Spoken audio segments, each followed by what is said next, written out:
Absolutely brilliant build-up to this. It's like it's brimming with anticipation. Well, we've been waiting for this one. To what is going to be a magnificent spectacle. It's wonderful to behold. Finally here. We're looking forward to this sensational stuff. Guinness, official sponsors of the Rugby World Cup.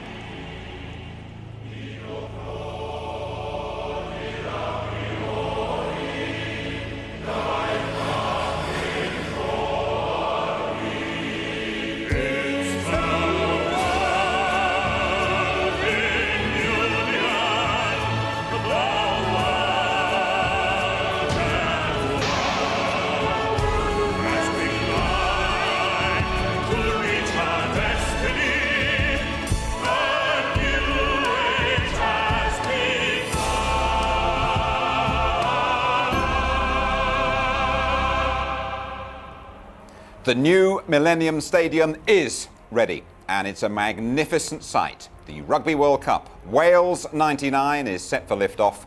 Stand by for the opening ceremony, and then it's the hosts against Argentina. Good afternoon to you all from the ITV studio. We're definitely inside the best stadium in Britain. It's got to be the best in the world as well. The city of Cardiff has been buzzing all year, and now the great day is here, and this is what all the fuss is all about, the Webb Ellis Trophy. The prize for the winners here on November the 6th. And so Wales welcomes the world today. And alongside Francois Pienaar, two legends, Ian Evans and Gareth Edwards. You first, Francois. Not yours for long, old chap. It's gone. It's not mine anymore. It's been 4 years and it's flown past. It's that side of the table now, and it's going to be a cracking 5 weeks of rugby. It will be. Ian, as a Welshman today, deep inside the old ticker there, how do you feel? It's a very proud day for us, and we've been waiting for the first whistle of this tournament, the World Cup '99 in Wales. It's here in a fabulous stadium. Can't wait for the first whistle. I'll never forget that parachutist in Ellis Park saying, "See you in Wales in '99," and it's here. And if South Africa want to leave it, I can't think of a better place for it to stay as well. Okay, thanks for the moment. Let me just explain to you how this tournament works. There are 18 venues in 5 countries: Wales, England, Scotland, Ireland and France. And Wales 99 starts and finishes right here at the fabulous Millennium Stadium. 20 countries then in 5 pools of 4.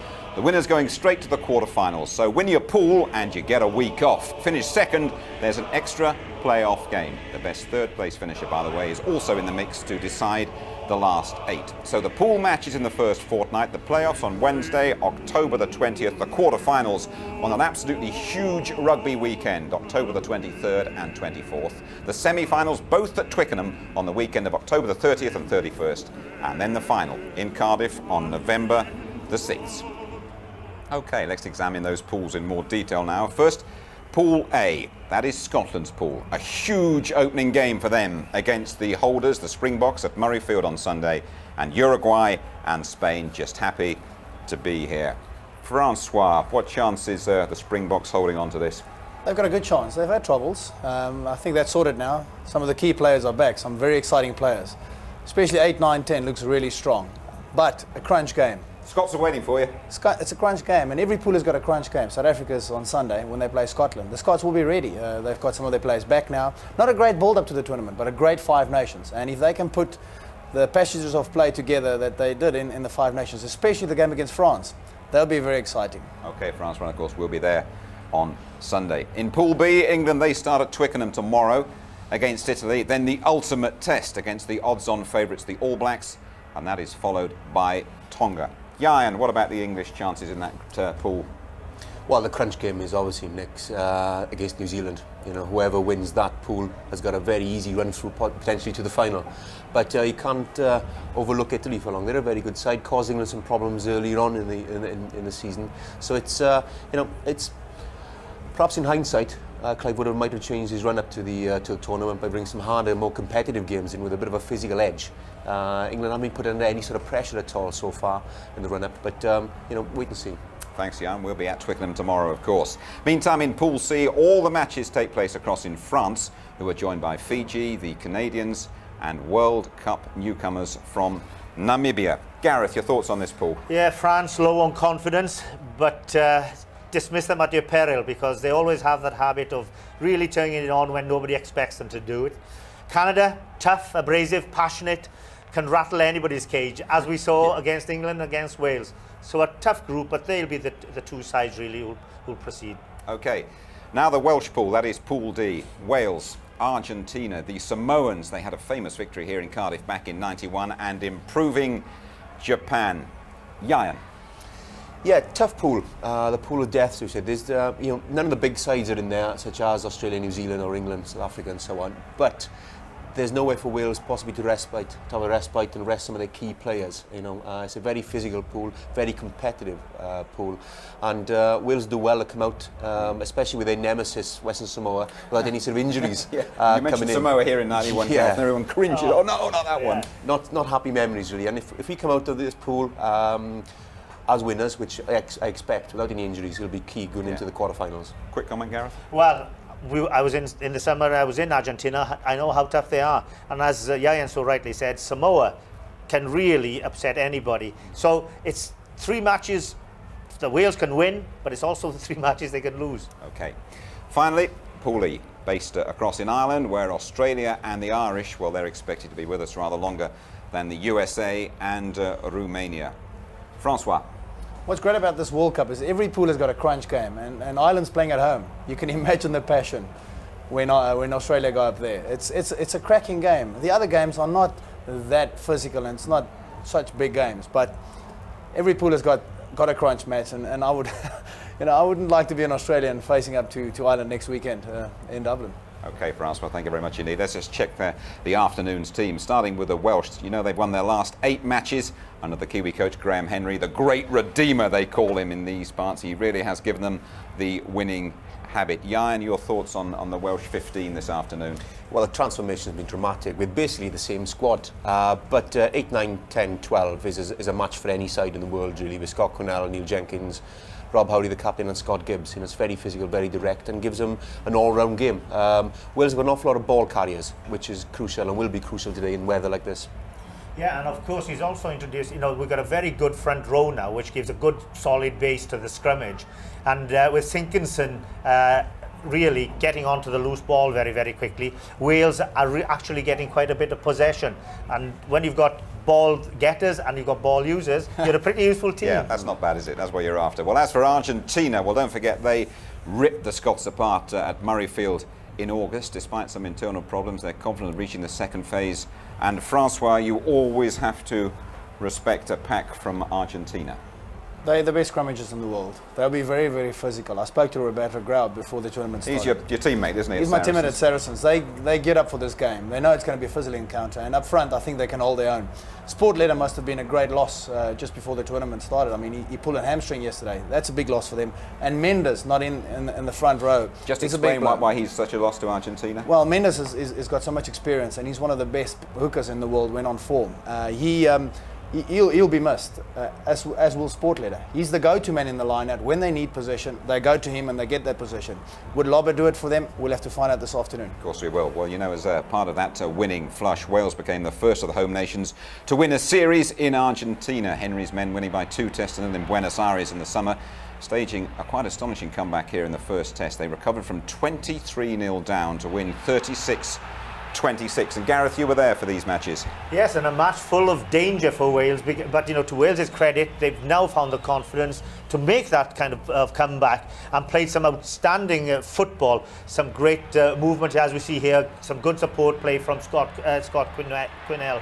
But there was a moment in this game where one more try would have been decisive, and Argentina almost made it. So although Wales were delighted with their series win, it was a close run thing. Yeah, Graham Henry has instilled that precious commodity confidence there, as a self-belief here to come back from 21, 22 points down, away from home in a southern hemisphere country like Argentina, shows a tremendous willpower really, and come back. And what Graham Henry's also done, he's varied the game also. He uses his ball carriers in all facets of the play. So Chris Wyatt scored in there, he loses Craig Quinnell in midfield. So it's excellent that they're bringing these people into play.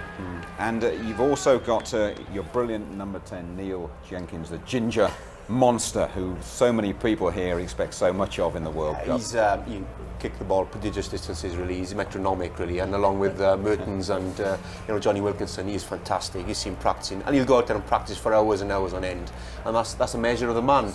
It's like a good golf swing, isn't it? I mean, it's the timing. If you just watch him now, whatever pressure is, and that's his real commodity. Doesn't matter whether he needs a point to win the match in the last minute. Practicing, look, he's so accurate, he can practice against the goalpost now. But only that, he's also, his game altogether, his all-round game has improved. He's now playing on the gain line, really flat, taking the ball up to opposition, and he's a very good distributor of the ball. And I think he's expecting, well, family's expecting a child on the final day, on November the 6th. Better put the old bit of milk in this one, or something like that. See the baby on the top of the cup now, more than happy. Yeah. Okay, well, the Millennium Stadium costs something like £123 million, capacity 72,500. The roof's going to be closed for the opening ceremony. It will open for the match. The weather not too good in Cardiff today. Wales against Argentina coming up. It will be very, very noisy. Well, that's all fine, but outside you can see the signs of the race against time to meet today's deadline. No one to blame. They've tried to do 4 years' work in 2.5 years. A bit worryingly, a bit fell off the roof this morning. But the Millennium Stadium ready, but far from finished. I think that tells the story. Okay, the opening ceremony for the World Cup just around the corner, and two of the voices of Wales have a major role to play. Tiger Bay is no more in Cardiff, but Shirley Bassey is still a huge talent, as is one of the superstars of the operatic world. Bass baritone, Bryn Terfel. Can you tell us what it was like to get the call to represent your country in this way? Oh, wonderful. It was like winning an Oscar. Better, I suppose. And for getting these next to you, what was it like working with Bryn? Great. I mean, he's adorable. He is so cool, whereas I'm complete opposite, you know. Bag of nerves. And Bryn, you do look the cool type, it has to be said, but you're a rugby nut. Well, you know, I'm just thinking of it as I'm here, I'm going to enjoy the occasion, and I'm going to enjoy the match, you know. This is a match you're going to talk to your grandchildren, to your children, for ages to come, and you're actually a part of it here in our Principality, the last major championship before the millennium. It's superb. I can't describe it. Couldn't have said it better myself. Any chances of working with Shirley again in the future? Oh, I'd love to. Perhaps I can stick a couple of songs in her shows. I'm not sure about Goldfinger, though. I think I'll leave that to you. No, I mean, we could do that as a duet. I think it might make a nice duet. But it's wonderful just to be a part of this, and of course this wonderful idea of the World in Union theme tune, and to actually have a duet version, and also I could sing some Welsh, and Shirley, of course, sang the English part. No, it's been great fun. It has been great fun. I mean, with the male voice choir, as you heard. I mean, it's just, I mean, that alone is enough to give you goose pimples. And then to listen to Bryn's bass baritone, yeah. I mean, the vibes, standing next to him. We'll hear from Shirley and from Bryn very shortly in the opening ceremony. Nigel Walker reporting there. But coming up next, we'll have the thoughts of the England coach, Clive Woodward. To Cardiff, the opening ceremony of the Rugby World Cup not too far away. Now the official Rugby World Cup bookmakers, Ladbrokes, tell us the worst result for them would be a Welsh win. You know, Wales were 100-1 in January. They're now into 14s, but the All Blacks, look at them, odds on favourites, and then 5-2 Australia, 7-2 South Africa, 10s England, and 100-1 Scotland and Ireland. Well, as rugby has developed into a professional sport, inevitably the coaches have come under increasing scrutiny. First, let's hear today's thoughts of England's Clive Woodward. He has geared his whole preparation just for this tournament. Here's Clive talking to Mark Suster. What are your thoughts on the Italy game? As I say, you can write off what happened in the summer, 100 points here and there, because there'll be a totally different side, won't there? Yeah, there will be. This is like their World Cup final. This is their big game. There's no doubt about that. Playing at Twickenham is a big event for everybody, but especially when you're not used to playing here. So it's a big game for Italy. They did very well against us a few months ago. They're a tough physical team, and you know, they come in as big underdogs, which is always very, very difficult. But you know, we think we're well prepared. It's a game, you know, we're obviously confident we should win, but we absolutely know we've got to be our best and try and just put on a really good performance and not get carried away with the whole thing, really. I just find it's uncanny how we keep being grouped with them, isn't it? I mean, everywhere you look, we play Italy. Yeah, we play Italy, and we've always struggled with them. To be fair, I think the first game last year in the last World Cup we struggled with Italy, and the same in '91. They're a tough team. excellent halfbacks, Dominguez and Troncon, excellent captain, leads from the front. So, you know, it's a very big game for England and for Italy. And so it's like their World Cup final, really. And I say, you just hope the crowd gets behind us tomorrow. It's important for the team that whatever happens, whether it starts to go very well or doesn't go so well early on, that the crowd gets behind England. And I'm just hoping that happens and the whole country gets behind them, because I think the players deserved it. They worked very, very hard. You know, but we'll all know in 80 minutes tomorrow whether we're prepared properly or not. Clive, thanks so much and good luck. Pleasure, thank you. Francois, do you think that's a problem for England? I mean, they're making a fair bit of noise here, and the Millennium Stadium was about half full at the moment. That lack of atmosphere at Twickenham? I think there'll be a great atmosphere at Twickenham. It's strange that he talking about the crowd getting behind them, even if they, you know, don't play that well. I think the England crowd will be smack behind their team. Whenever you play at Twickenham, it's an occasion, and the English really get up for it. Their key game is to start off well. They have had a great preparation up to now. They've played not great sides, but their performance has been fantastic. They needed maybe a tough match, and their tough match would be Italy. Last time round, they could have, and many people say should have lost that game. It's going to be a clinch match for them. I think we were both there for that one. Do you share these two sort of misgivings about the quality of England's preparation? They haven't played strong enough teams? No, there's no golden recipe. There's no perfect way to go into the World Cup. We had a different approach. I'm sure '99 once had a different approach. I think their preparation has been fantastic. I just look at the players and they're really in good shape. They're running from depth. And Clive has brought a new dimension. They're moving the ball wide. You don't move the ball wide against strong oppositions. You start off against lesser sides and slowly build your confidence. And we've seen that. They've played for 80 minutes and they've scored some fantastic tries. So I think their preparation has been good. Thanks, Francois. Well, now let's hear from some of the other leading characters in Wales '99, starting with a man who has a massive influence on the Australian side, skipper John Eales. It's the biggest goal for any rugby player these days, to win a World Cup. You know, that's the sign that you are the world champions for the next 4 years. Like, it doesn't matter how you go from year to year. One team will be better one year, but everyone aims towards a World Cup. Everyone tries to peak at the World Cup, and certainly that's been our goal for quite a time now, to play in the World Cup and to do the best we can and to win it. Well, we couldn't be any more ready. Like, we've played, I think it's 12 test matches, isn't it? Over the last 12 months we've had 3 long camps. We've had a tour of Argentina. The preparation has been excellent. So I'm comfortable that we've done everything that we can do. Genuine sports lovers, whatever code that they're involved in, are really looking forward to this World Cup, and the well wishes that we've had in terms of messages and support, it's been fantastic, and we just want to go out there and do ourselves proud and do this Irish public proud.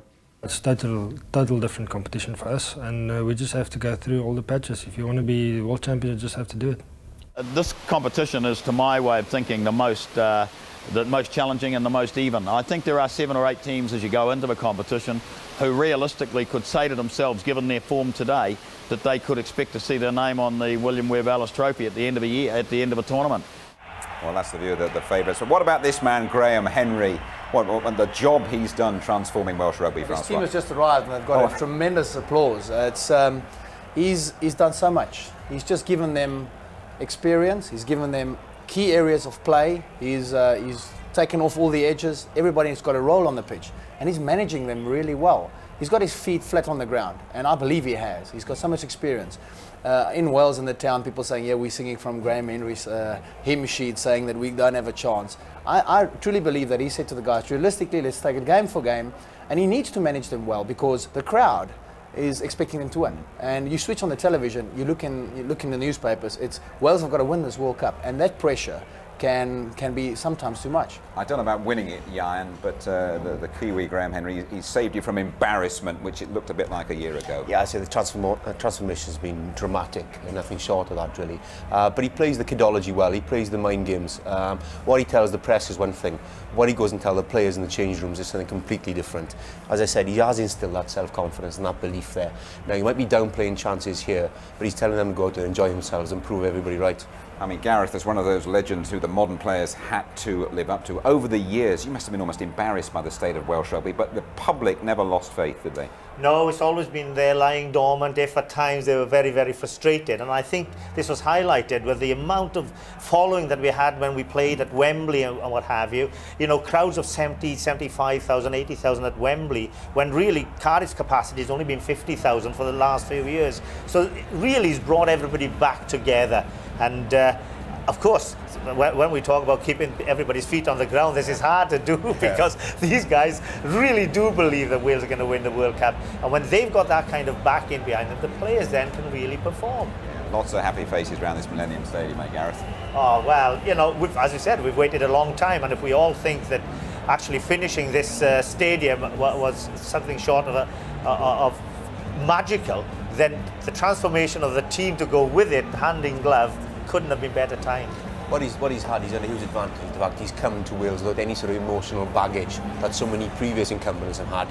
And the Union, on top of making the wise decision to employ him, then letting get on with the job, which they failed to do previously. And the response from the public has been amazing. He really embraced what he's done, and including the mascots as well. Yes, it could be. It could be. He might be playing on the wing, actually. But I think that's been part and parcel of it. He's actually brought everybody really back together, and you know, we've had a strong tradition, a great history of the game. It's been our national game, the fervent support we've had for years on years, and now he's given them something to hang their coat on. And I think as I said, the timing is impeccable for this World Cup. It reminds me an awful lot of the atmosphere in '95. You know, when you looked at Ellis Park and you saw everybody in their green jerseys and so on. You know, it's very similar.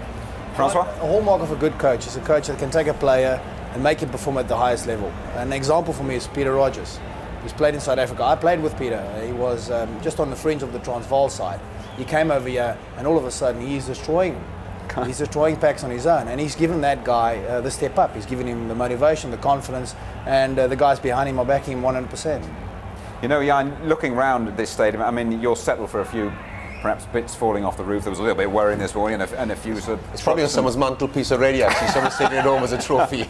Yeah, but I mean, there are some rough edges around here, and we have to say, it is a bit of an embarrassment, isn't it? There are, should we say, some cosmetic parts of the stadium aren't quite up to the mark. But on the other hand, the pitch is ready, the seats are there, we've had a safety certificate, so it's safe. It's not finished, but it's ready, and you know, we're proud to host the tournament here. And when it's done, it'll be magnificent, this stadium, and it's there or thereabouts. It was only a short time ago that we never even believed it was going to finish, so I think it's been some task.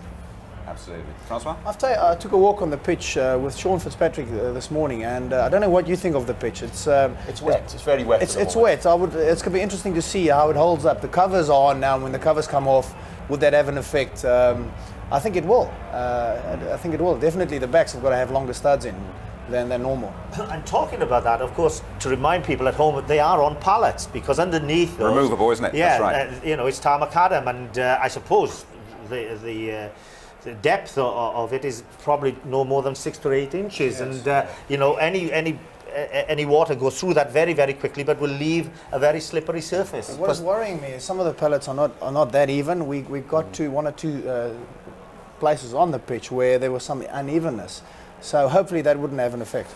What about the pressure on the hosts opening up the whole tournament? I mean, you experienced it last time round. Yeah, I can understand Leo Williams's concerns, because the tournament was given to Wales 4 years ago, and they knew 4 years in advance that it's going to take place here today. So from a cosmetic point of view, the eyes of the world are on the stadium today. They're inside, it's brilliant. It's the outside that really matters. I think the build-up has been quiet, but I think it's now ready to rock, and the place is starting to go. Yeah. And from now on, the tournament will be there in the living rooms, being watched and being talked about. Thanks all three of you. We are ready to rock then in Cardiff, and next we'll be joining Alan Wilkins for the opening ceremony. ITV Sport welcomes you back to the Millennium Stadium in the centre of Cardiff, very much the symbol of the new Wales. For the hosts and Argentina get the tournament underway. Enjoy the opening ceremony for Wales 99 with a Cardiff man through and through. A very good afternoon to Alan. Alan Wilkins. This is a momentous day in sporting history as the magnificent new Millennium Stadium in Cardiff stages the opening ceremony of the 4th Rugby World Cup. And in 5 weeks' time, of course, the World Cup final itself will be played here. It's an impressive arena for the 72,500 spectators, and will be the focus for a tournament that's expected to draw a total television audience of 3 billion across nearly 200 countries. To look forward to the opening ceremony and events taking place, representing the new vibrancy of Wales will be the rock group Catatonia, the official World Cup anthem to be sung by Bryn Terfel and Shirley Bassey, and from South Africa, the wonderful sound of Ladysmith Black Mambazo. A fabulous lineup for the opening match of the tournament, Wales against Argentina.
Spirit in Wales, a new vibrancy, a new energy in a country acclaimed as the land of song.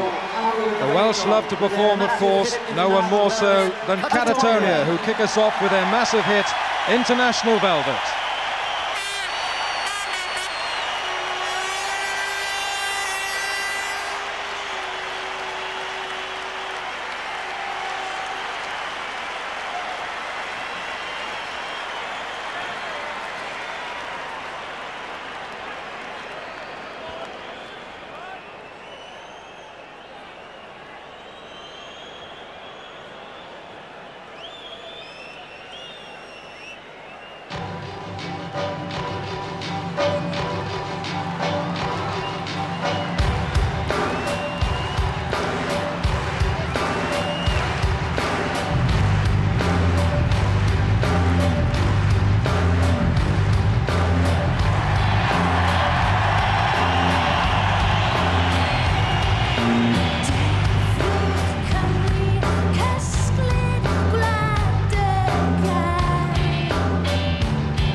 The tremendous sound of Catatonia with their international best-selling hit, International Velvet. Young Welsh talent taking Wales into the new century. This fabulous arena, the Millennium Stadium, is a great expression of that energy. On the traditions of Cardiff Arms Park has been built a stadium of the future, a creative masterpiece, a triumph of architecture and technology. It's made possible by the skills of the people. It's a story of modern Wales. Possible by the skills of the people, the story of modern Wales.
This is a different way to arrive in the stadium. A team of 20 Royal Marine Commandos from the East Stand and the West Stand.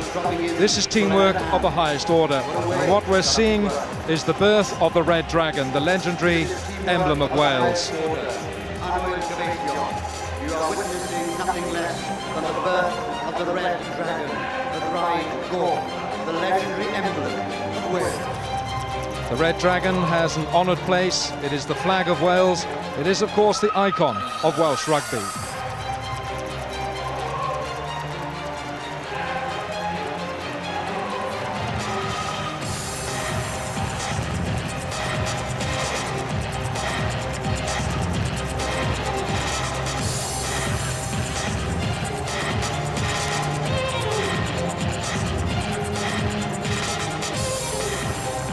The Steel Dragon, speaking for the future of a modern and dynamic new Wales.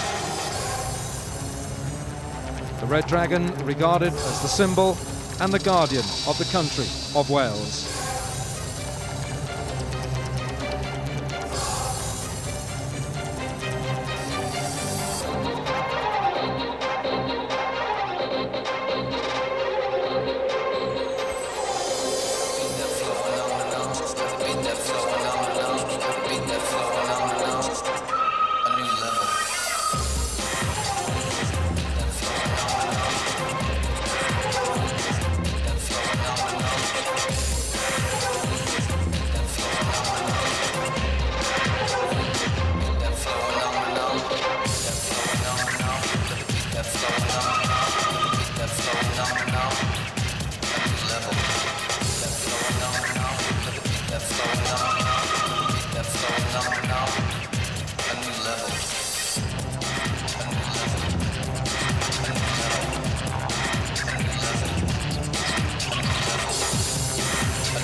The Red Dragon has an honored The Red place Dragon, in the Millennium Stadium. symbol of Wales, Flag of Wales. assembled The icon and built of Welsh rugby. by the Royal The Marine steel Commandos. dragon rising before us speaks for the future of a modern and dynamic new Wales. A Ddraig Goch, the Red Cachwyn, the Red Dragon, symbol and guardian. And of course, in 45 minutes' time, the Red Dragons of the Welsh rugby team will be opening the tournament with the first match of the Rugby World Cup '99, Wales against Argentina.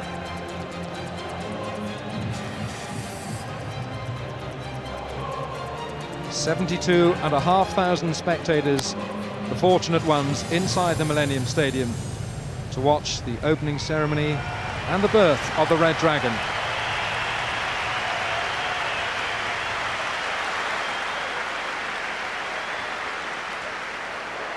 The Dragon speaks. The Dragon speaks.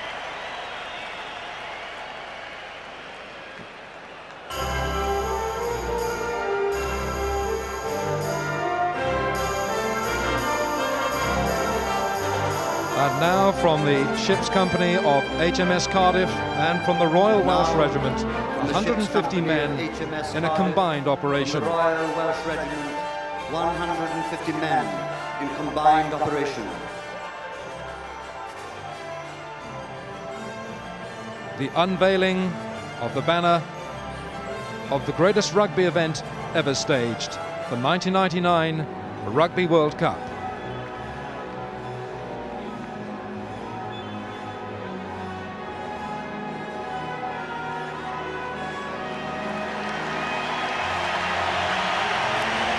For the greatest rugby event ever staged, the banner of the 1999 Rugby World Cup.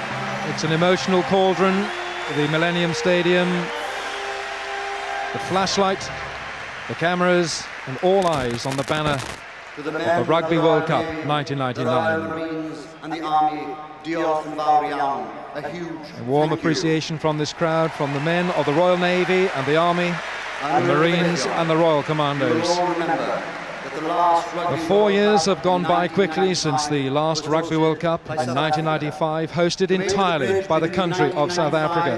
That country so inspired by the event, the Springboks ultimately crowned world champions. The tournament was remembered by so many great events, but also by one great song, Sholoza, sung by South Africans everywhere, a song to inspire, to motivate the mind and body to do better things. Lady Smith, Black Mbazo.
Lady Smith, Black Mambazo singing Shosholoza, and recorded for the official Rugby World Cup album. The song sung by South Africans everywhere, a song to inspire, a song sung by the miners across that great country of South Africa. Now, 250 voices, the choirs of the Ir Gorbaith Cymru, the Welsh League of Youth, conducted by Grant Llewellyn, the Rugby World Cup music director. They sing in Kylam Ferro, the City of Iron, as the Springboks of South Africa pass the Rugby World Cup, the Webb Ellis Trophy, into the care of the host country, the Dragons of Wales. Grant Llewellyn, the Rugby World Cup music director.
And now, in our celebration of Wales, the Rugby World Cup, the Webb Ellis Trophy, now in the hands of the host country.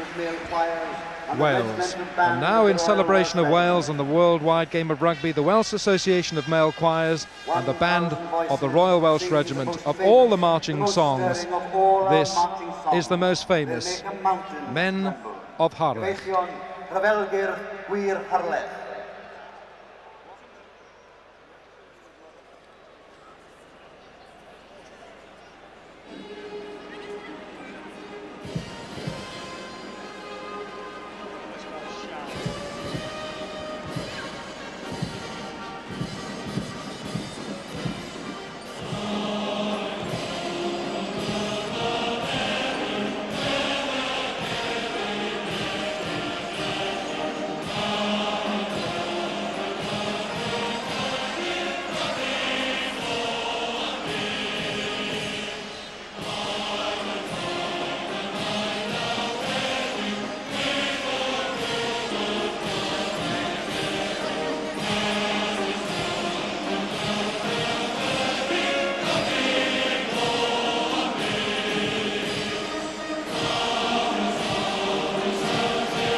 So, after Men of Harlech,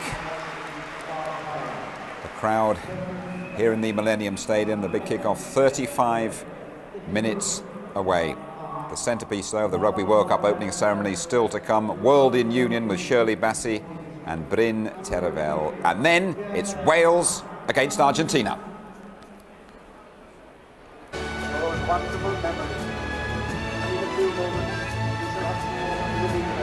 The opening ceremony continues with the walk past of some of the great Welsh players, led by Gareth Edwards, voted recently the greatest player of all time. Now 2 musical giants of the world will take the stage, here with the 2 choirs, 1,000 voices, to sing the 1999 Rugby World Cup anthem, The World in Union. Bryn Terfel and Shirley Bassey. They will lift the roof of the Millennium Stadium.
The power and the majesty of song, the World in Union, the Rugby World Cup anthem, sung by Bryn Terfel and Shirley Bassey with Carol Thomas on harp.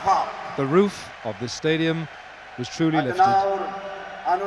Now, a special hero of Welsh rugby, the crowd will salute Gwyn Jones, the former Wales captain, who is still recovering from a terrible injury, a broken neck, suffered in a club match when he was playing for Cardiff against Swansea 2 years ago on the ground that adjoins this wonderful Millennium Stadium, Cardiff Arms Park. Gwyn Jones is making a remarkable recovery.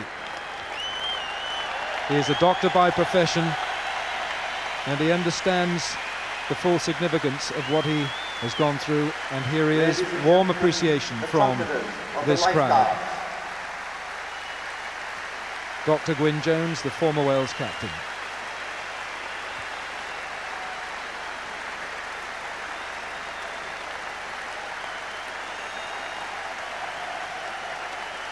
We will hear shortly the trumpeters of the lifeguards.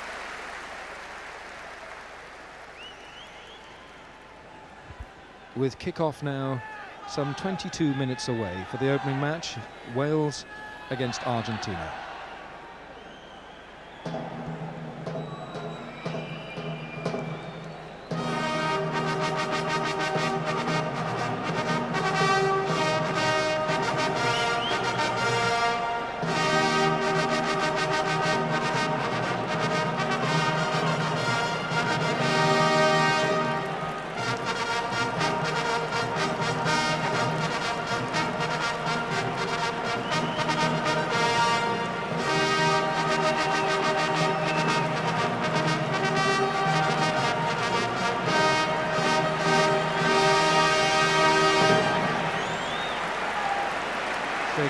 begins with Gwyn Jones,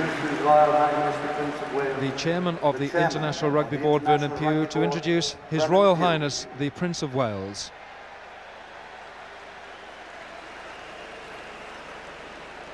Your Royal Highness, Sir Tasker Watkins, President of the Welsh Rugby Union, Luis Gradin, El Presidente de Argentina, on behalf of the International Rugby Board, Rugby World Cup, and each and every one of the member unions of the International Rugby Board, countries great and small, from all parts of the world, we extend a very warm welcome to everyone to Rugby's World Championship.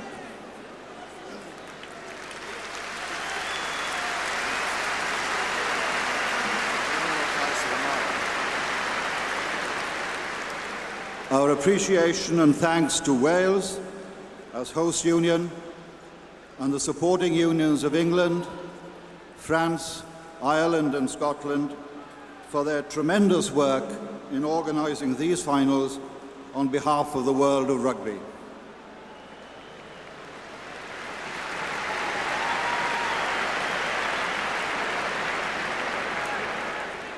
Diolch hefyd I Gymru am y seremoni agoriadol bendigedig.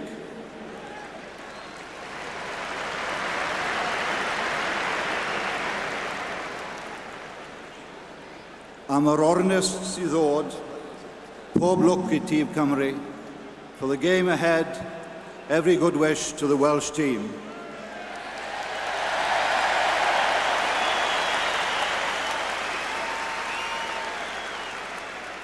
I'r Ariannin, to Argentina, buena suerte a los Pumas.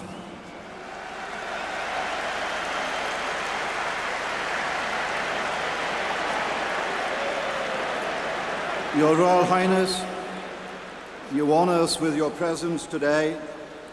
We thank you for agreeing to be with us and now to read the message from Her Majesty the Queen and to open Rugby World Cup Finals 1999.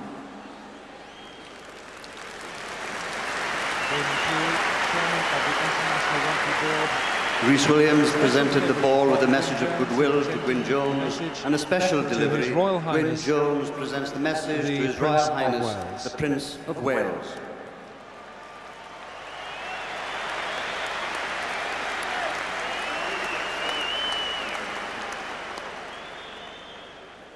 Following is the message from Her Majesty the Queen. I send my warm good wishes to all those participating in the 1999 Rugby World Cup tournament. I shall follow the progress of the teams as they play in a spirit of friendly competition. I look forward to joining you in the Millennium Stadium, Cardiff, for the World Cup final on Saturday, the 6th of November. And ladies and gentlemen, I should also like to add my own good wishes to all the countries taking part. A fala gwech na Cymru, I lansio gystadleuaeth gyffrous hon. I am delighted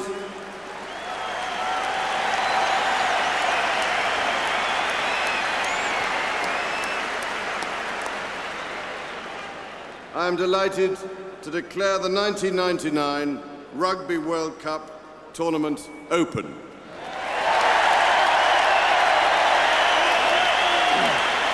His Royal Highness, the Prince of Wales, officially opening the 1999 Rugby World Cup. Now, as the boys remove the 7-ton stage to get the pitch ready for kick-off, which is now just 17 minutes away, the crowd gets in the mood for the authentic voice of Welsh rugby fans. By appointment, the troubadour of Wales, Max Boyce.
to that foreign clime. And now we back in Cardiff cause they finished it on time. They say it's got a sliding roof that slowly walks away. They'll slide it back when Wales attack, so God can watch us play. And we'll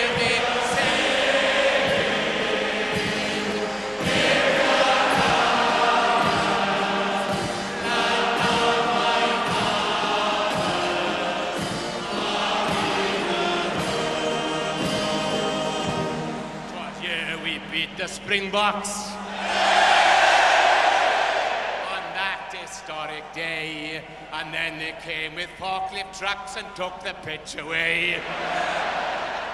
And the place where young Mark Taylor scored to seal that famous win is growing in some garden now where they charge you to go in. And we'll be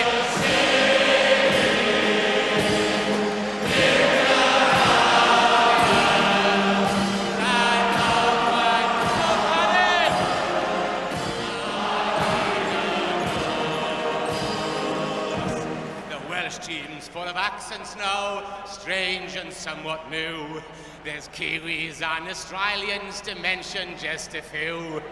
I think we'll have a Japanese before the World Cup's end, cause Shiggy Kono's father works for Sony in Britain.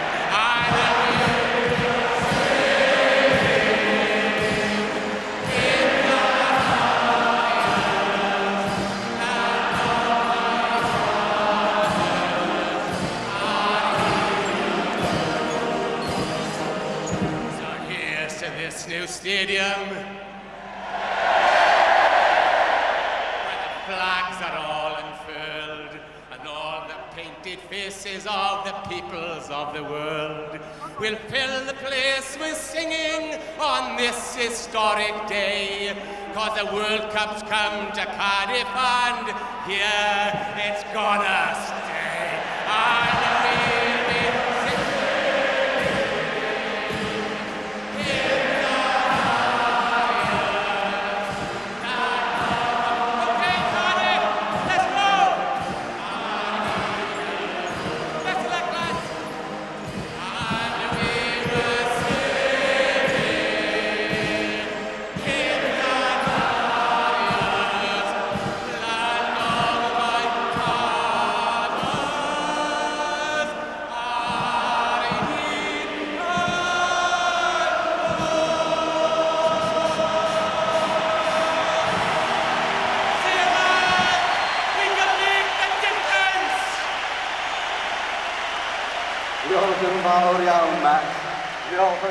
the inimitable Max Boyce, and now the rugby fans' man. Returning to the stage.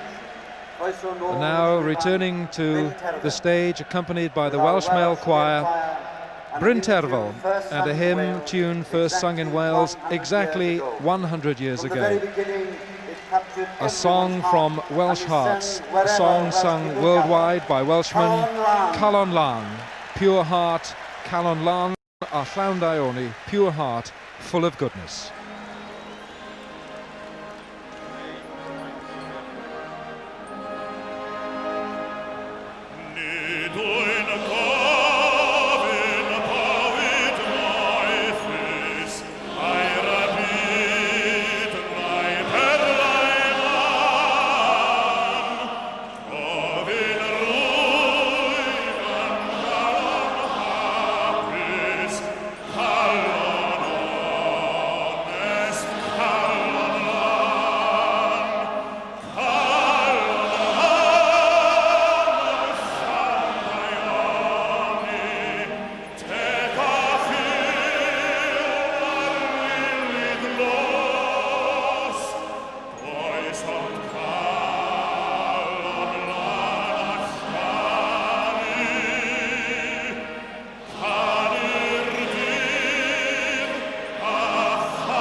wonderful hymn, Calon Lan, sung by Bryn Terfel and the Welsh male choirs.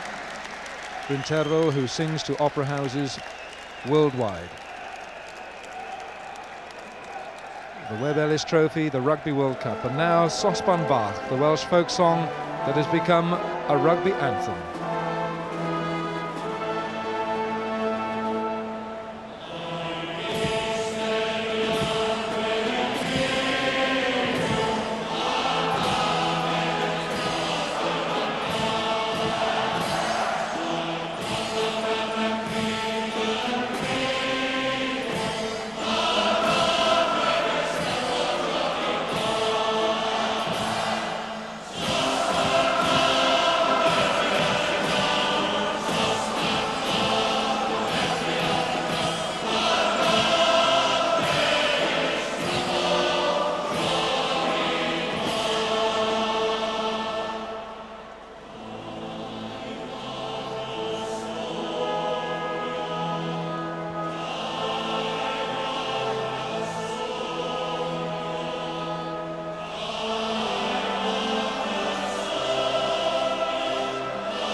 Wonderful performance of Sosban Bach.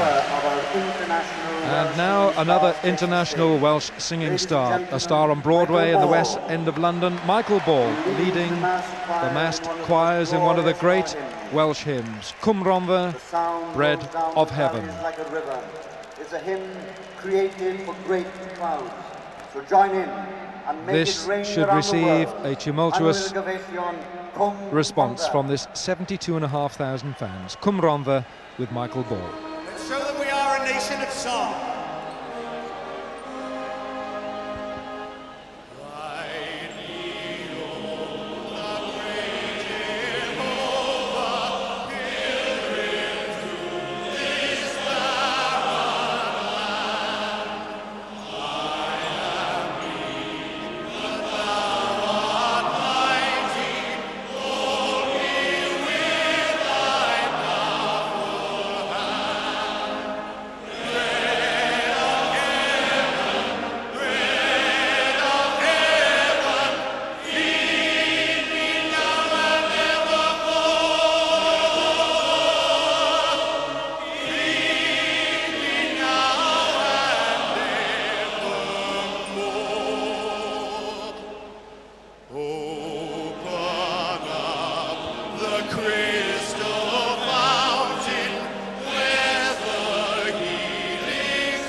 Still my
second round. And so, a patriotic and passionate opening ceremony, and now it's time for the action. The Red Dragons of Wales against the Pumas of Argentina, with Steve Smith and John Taylor. A terrific day for Wales so far, John. Everyone here in the Millennium Stadium, 72,500 of us at Cloudhouse Park, will look back on this memorable afternoon with all its drama and colour and say with pride, I was there.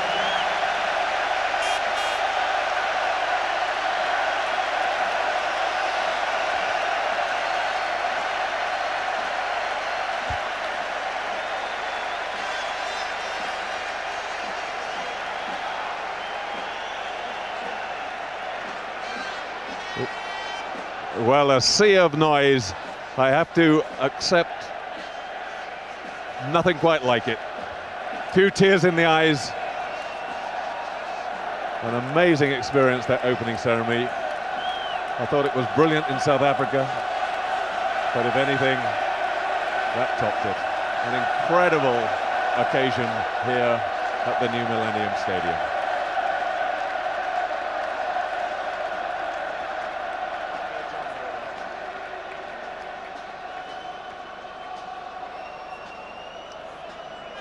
Thank goodness the roof has gone back exactly as it was meant to. Not quite there yet, but it's slowly crawling back the last few feet. And I just hope for the Argentinians' sake, Steve Smith, that they had some samba or something on in the dressing rooms and didn't listen to that amazing Welsh singing, because it certainly must have psyched them out some. I was thinking that, John. If the Welsh team play half as well as the Welsh people have sung, then the Argentinians are in for one heck of a game. The regimental band of the Royal Welsh Regiment plays the national anthem of Argentina.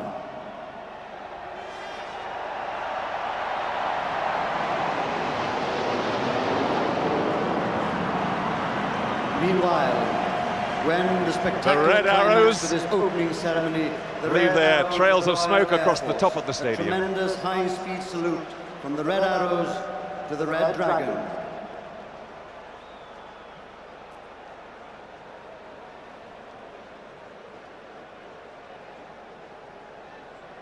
Looking up there into the grey skies, and suddenly they should reappear.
Well, respectful silence for the Argentinian national anthem, but just listen to this. You'll get full volume for My Hen Lad Ventadai.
The Fifth Elder Frenhinol, Your Royal Highness, Boneddigion a Boneddigesai, ladies and gentlemen, our wonderful day to remember. To the creators of this ceremony, to all the performers. Well, I have to say that's the first time I've ever stood in the stadium and not sung the national anthem, but I thought after listening to Bryn Terfel I might be a poor second best. We say, Diolch o galon, thanks from our hearts.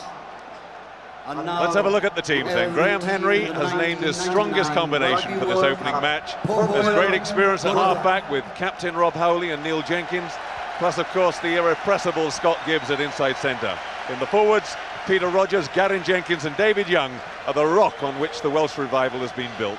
Alan Bateman's the only injury worry in the squad, so Jason Joan-Hughes, hotfoot from Australia, is on the replacements bench.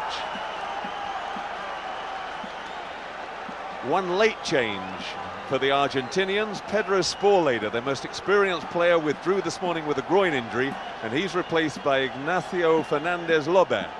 Three players, Bartolucci, Arbizu and Ricciardo, play their club rugby in France, while Simoni, Pichot and Grau play for English clubs. Ladies and gentlemen, good afternoon and welcome to the Millennium Stadium for this first World Cup match. There's the referee, the man with the honour of officiating in the first World Cup match, Paddy O'Brien from New Zealand. Very experienced, and his touch judges will be Scott Young from Australia and Jim Fleming from Scotland.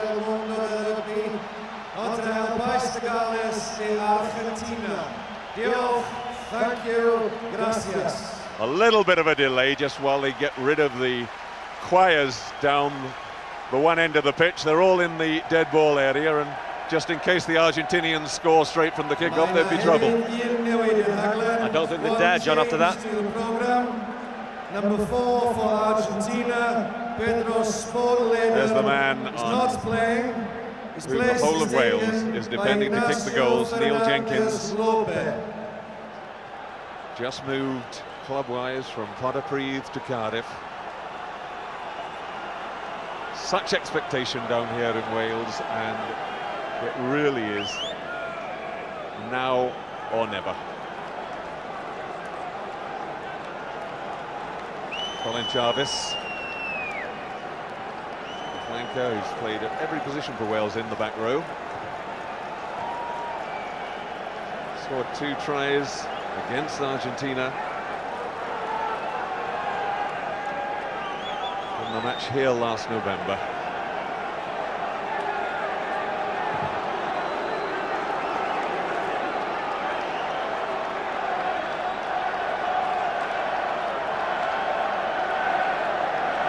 Last, the choirs seem to be just getting off in the far corner.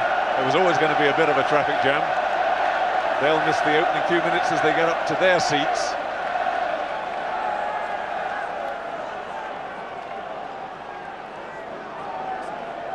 Trying moments for the players. They waited a long time for this. Once they're on the pitch, they're anxious to get on with it. Well, the dead ball area is clear. It's just a question now whether they're going to wait for the last few youngsters to actually get out of the tunnel. No, I think Paddy O'Brien says that's good enough for me. The man who's about to start it, Gonzalo Quesada, the Argentinian fly half. Rugby World Cup 1999 is underway. Scott Quinnell.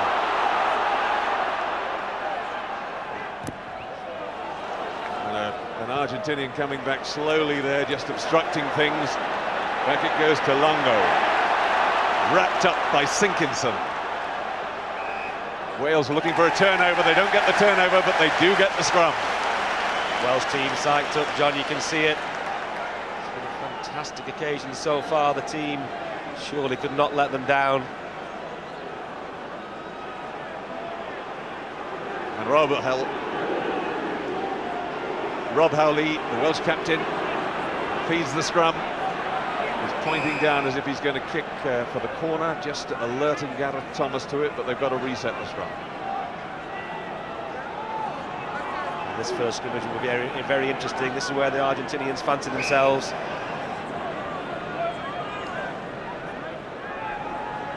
one of the immediate effects of Sporlader dropping out this morning with that groin injury is that their scrum weight has actually dropped by 2.5 stone. The man who's come in instead of him, Perez, is only 16.5. Penalty to Wales. And the Argentinian front row popping up. That's illegal now. You've got to stay absolutely straight. You can't take it down, you can't take it up.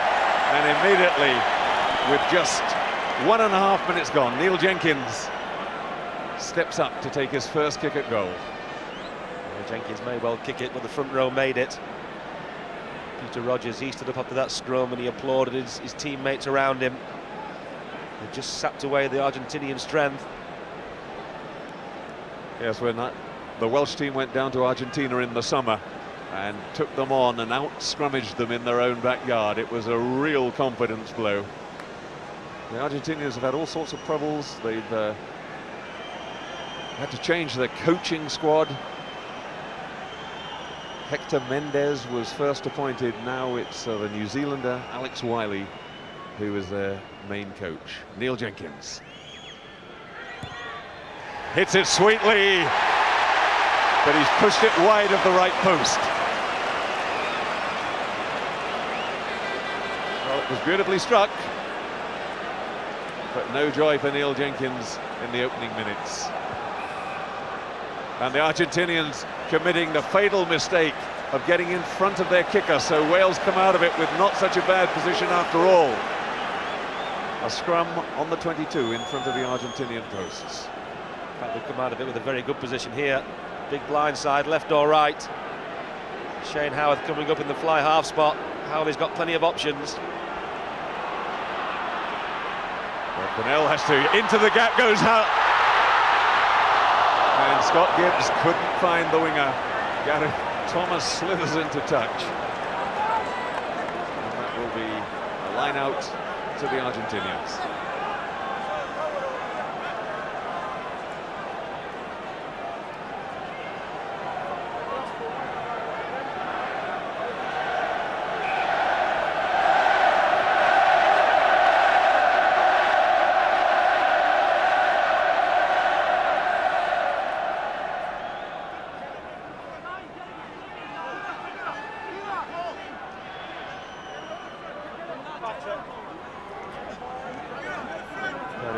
Just bringing the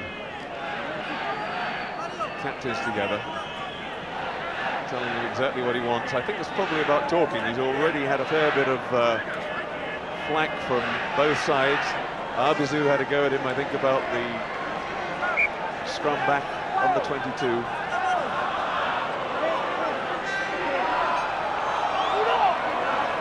Good jump there from Ayub. Good drive from the Argentinians taking play outside the 22. Craig Quinnell tries to get through on the ball. Can't do it. Oh, and Quesada in trouble with his kick. Little Pichot. This time getting the ball away to Quesada. Howarth goes wide.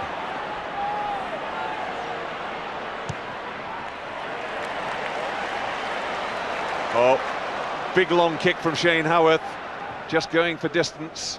Neil Jenkins is the man back. And he finds a safe touch on halfway. I think the crowd is still recovering from the fact that he missed a shot at goal, but he made up for it there.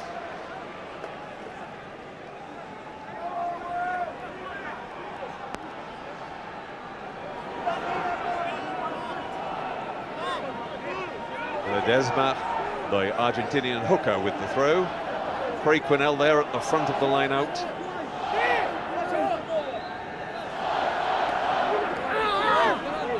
He goes, it's Raul Perez gathering it in. A new man into the side.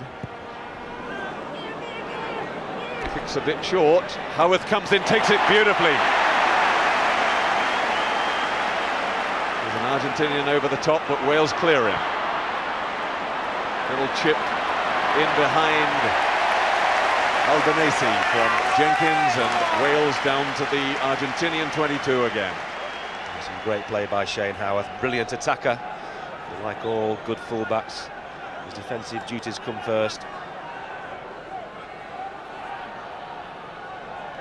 Shane Howarth, who had 4 New Zealand caps, of course, before he took advantage of having a grandfather born in Cardiff and changed his allegiance to Wales. Wyatt having a jump at the front to try and intercept the throw, couldn't do it. But there's a Welsh hand on that in the middle of that ball, and in go the forwards, and it's a turnover. They couldn't quite get the ball out, but they did manage to come up with the scrum. It was one of the Quinnell brothers who got himself in there. And once they get a paw on the ball, it's very difficult to get them off it. Scott Quinnell, the older brother.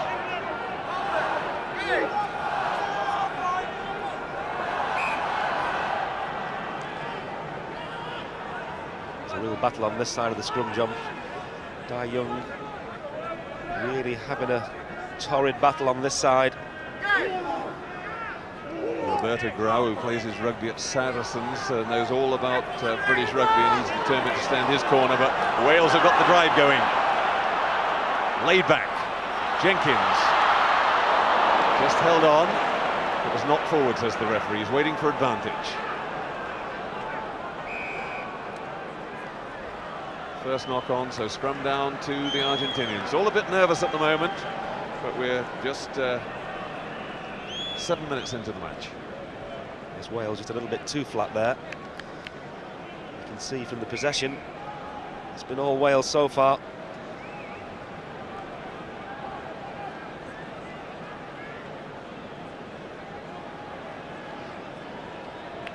I think that's Reggiado in trouble there.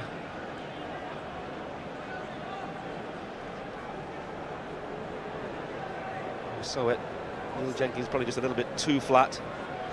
Argentinians up very quickly in defence.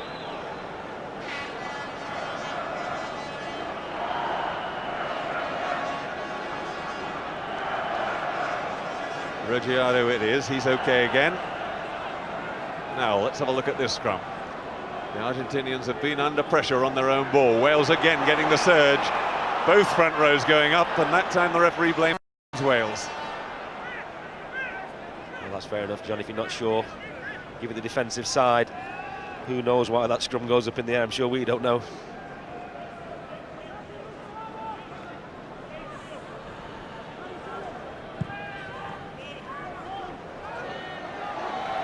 Quesada with the kick to touch.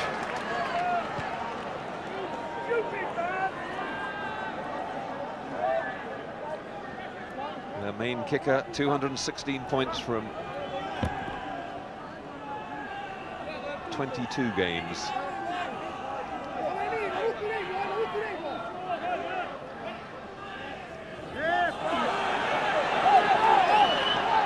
And the touch judge has just informed the referee that that wasn't straight.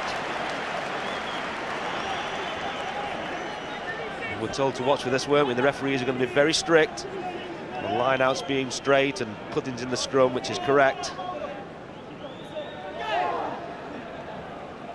Howley feeds again. Jarvis and Quinnell on the back. Scott Gibbs standing up, bumping his man off, and he's hit Arbizu very hard. Arbizu hasn't got up. Howley, bit of continuity for Wales for the first time. Rogers takes it on. Jenkins the hooker. Howley, Jenkins again, can they get it wide? Gibbs has to hold on, the pass wasn't good, and Argentina get the turnover. Little chip through from Albanese, and he finds a good touch. Too flat again, Wales in the midfield. Jenkins should be flat, but the two centres outside him should be a yard deeper, making it easy for the Argentinian defence. Well, Scott Gibbs, that real pocket battleship, has made his presence felt straight away. Arbizu, the Argentinian captain, felt He just stood up and put those big hips into him. 15 stones plus, and he's only about 5'9½". They brought the big guns up, didn't they? Scott Gibbs and then Craig Quinnell. And that's the result. That's what happens when you tackle Scott Gibbs. I don't recommend it.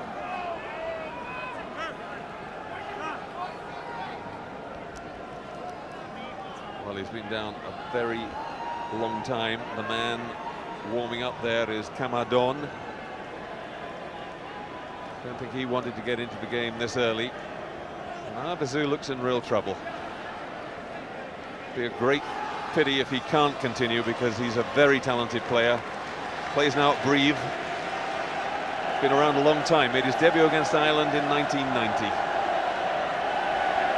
And he's trying to run it off. No, the officials have persuaded him he's got to go off.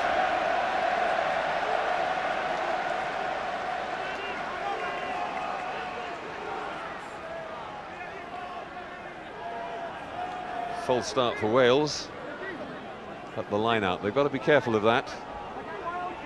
The referee thinks in any way it's deliberate dummying, and he'll penalise them. Wyatt goes up, takes it very cleanly. In goes the big drive. He made a good 5 or 6 metres. Waiting for the advantage, but the signal is a penalty, I think, to Wales. It must have been just a little knock-on, because otherwise I think the referee would have given them the penalty, because that wouldn't have constituted an advantage. It was a cracking line out though, John. Very dynamic, really making a quick 10 metres. That's what the half-backs want when they want to clear the lines.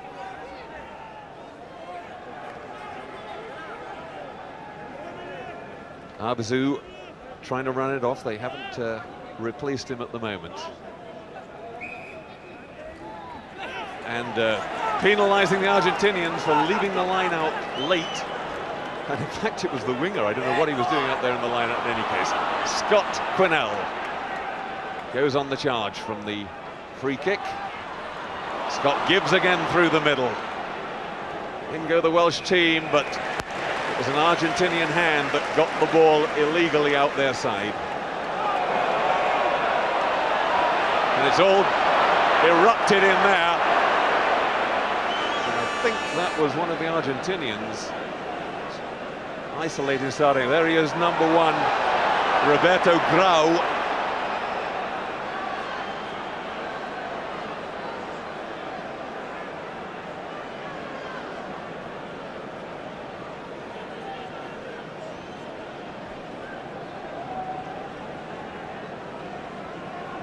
Started on the ground after the ball collapsed.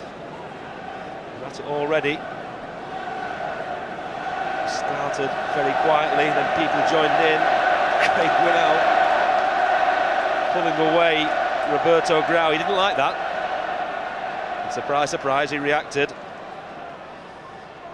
Jarvis going in as well. Well, that's really stupid, because that's the sort of thing that the officials will pick up on the replay, and the citing procedures for this World Cup will be independently done. And that could cost Colin Jarvis at a later point in the tournament. And Roberto Grau, he was the instigator of it all. He got a yellow card, but that might not be the end of that incident.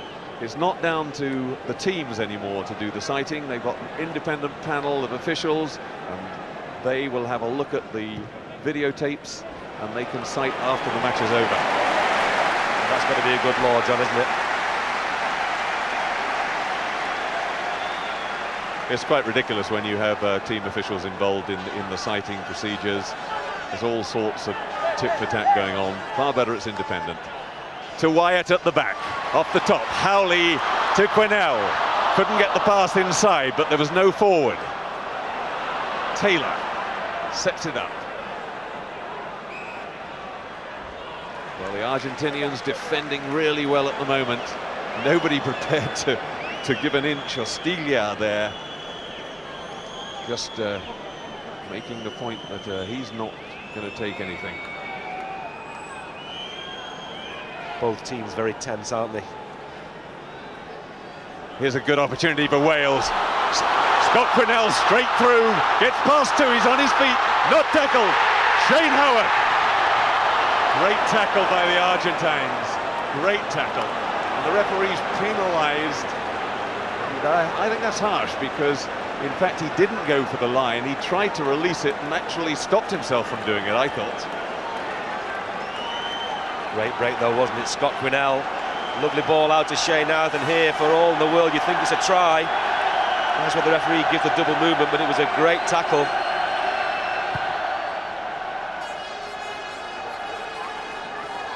Scott Quinnell, he reminded me of his Wigan Rugby League days there, the way he went through that hole, beautiful hands at the end of it.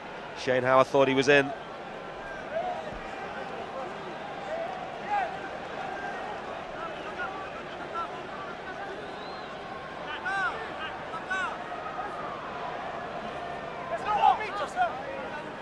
Up goes Perez. Pichot gets it back to Quesada. Really unlucky with that kick. It could so easily have just bounced into touch. Gareth Thomas hoofs it back. And off he goes, Reggiado. Big drop from Quesada. But a penalty, the Welsh players weren't back, so it's a penalty to the Argentinians, even though Quesada's drop kick sailed way wide. And a chance for them to open the scoring. 17.5 minutes gone, and Quesada signalling that he is going for goal. It's been all Wales so far. How ironic it would be if the Argentinians opened the scoring. Especially as Jenkins has had one shot at goal and missed it. That in itself amazing.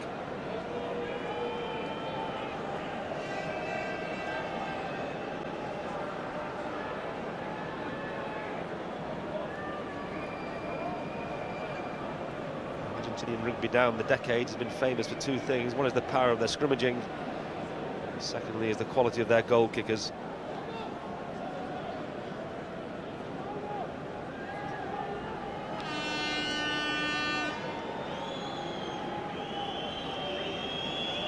Quesada, he's been in the team since 1996, made his debut against the USA. Scored 18 points against Wales in the first test in Argentina during the summer. Didn't play in the second one.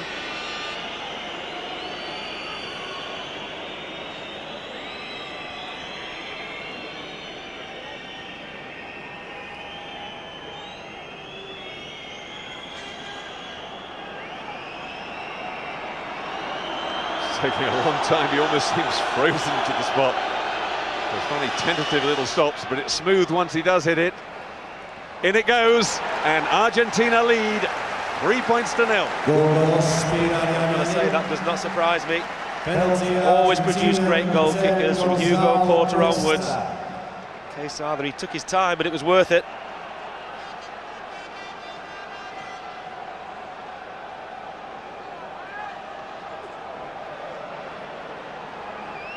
Now suddenly we haven't got a ball.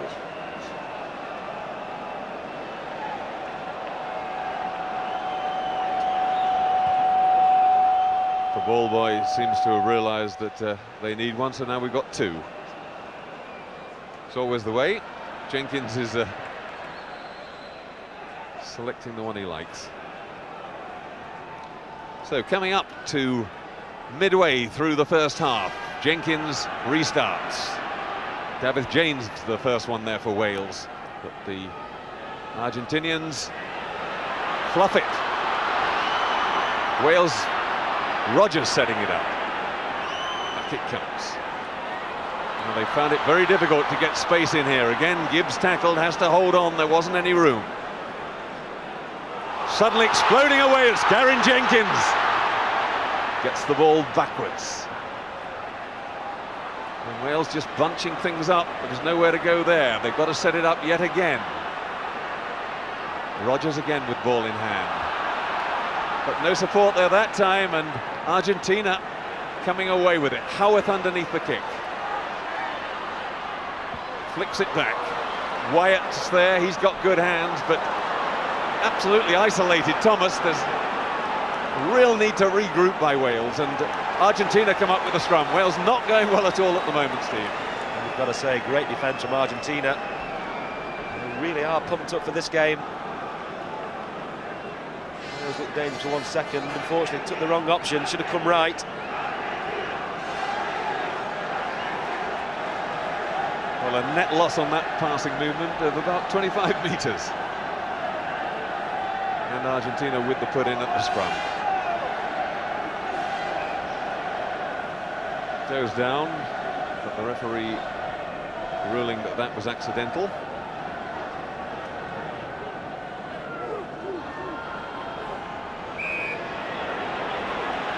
And not feeding the scrum in time. The referee penalising Pichot. Howley, Quicksilver through, Sinkinson in support. Set up for Howley again, Jenkins. But again, it goes astray. And Argentina coming away with the ball, Quesada. And they've got men to spare out on the left. A real chance here for Argentina. 2-to-1 overlap on Howard. Thomas just gets a hand on his man. Sinkinson, the ball was out, says the referee. No penalty. Wales now have it. A double turnover. Back to Argentina. Real chaos out there. And again, Wales have got their hands on the ball. 3 turnovers in that passage of play, and eventually Howard was able to clear his lines and put the ball right down to the Argentine 22. Wyatt on his own 22. The second row's going for a run. Little chip. Puts it straight into touch. That's what happens when second rows try to chip the ball. I was just thinking to myself, he won't kick it. Lo and behold, he does. And that's the result. But very, very messy at the moment, Steve. Yeah, you can see both teams are very nervous. A lot of mistakes. There's the turnovers. Argentina have turned Wales over 4 times, and Wales have turned Argentina over 3. Big Craig Quinnell. I think Wales will be looking for some of these big forwards to get their hands on the ball and really start running.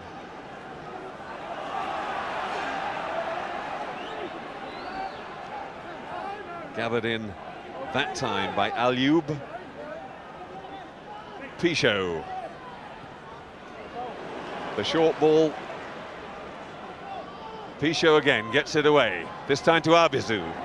Looks to have shaken off the effects of that injury. Wales getting in quickly on the tackle, but they can't quite come up with the ball. Penalty. Once he was on the floor, he had to release it. Referees are going to be very strict about the tackler. The tackler must roll away. See O'Brien there, he's pointing to it. Jarvis lying all over the ball. Can't do it. Good refereeing. And a real chance for Quesada to give Argentina a 6-0 lead. 24 minutes gone in the first half.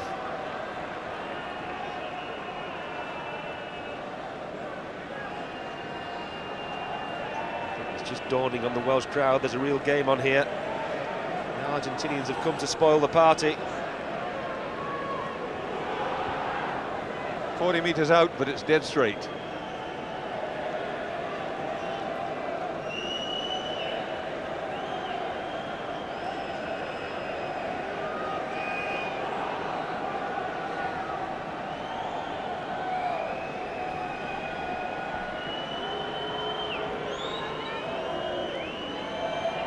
Quesada, a student with a great chance.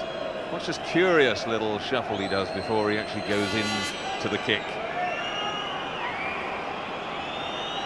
Little tiny tippy-toe steps.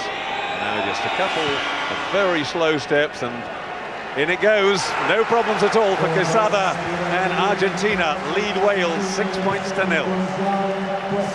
Big band of supporters there. They've come a long way, and they're making all the noise at the moment. The Welsh crowd has gone very quiet.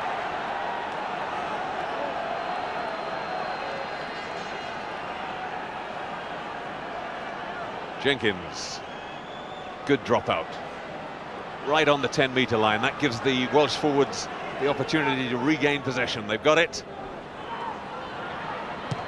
Jenkins hoists one high, Taylor through the middle.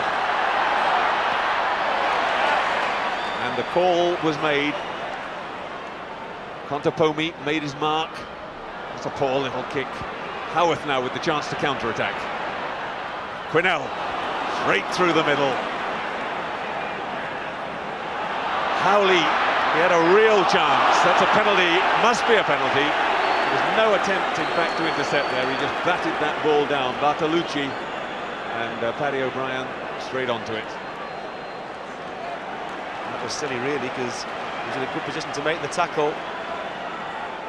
Once again, Wales very flat outside, John. That's the problem they've got at the moment. They're winning quick ball, and of course the Argentinians up on them very quickly. Need a couple of missed passes or go a yard deeper. This is the way they've been playing. This is where they've been so effective in attack, by moving Jenkins into a very flat position and getting the ball away. But the Argentines have obviously had a real look at that one and thought, if we can get up very quickly, we can snuff it out. Yeah, it's good that Jenkins is flat because that holds the drift, but the people outside him, they need to be a yard deeper, I believe. So Jenkins, 27 minutes gone, and a chance to put points on the board for Wales.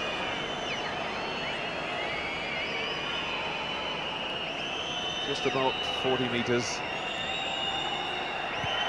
Up it goes. Has he got this one right? The crowd's cheers say yes. And Wales's first points of the World Cup. They reduce the deficit to 6-3. There's the Ginger Monty, as he affectionately is known in this part of the world. Doesn't let him down with the second one. He still can't believe he missed the first one.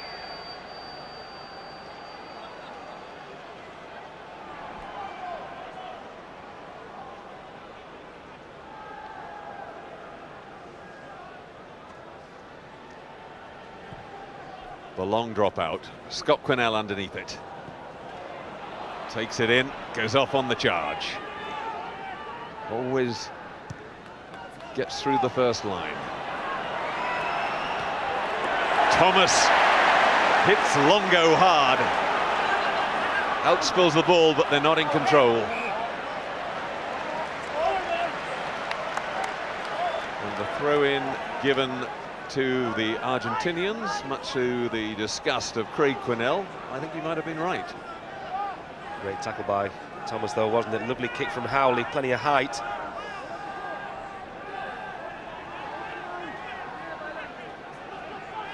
Ledesma, this time he goes for Alioub.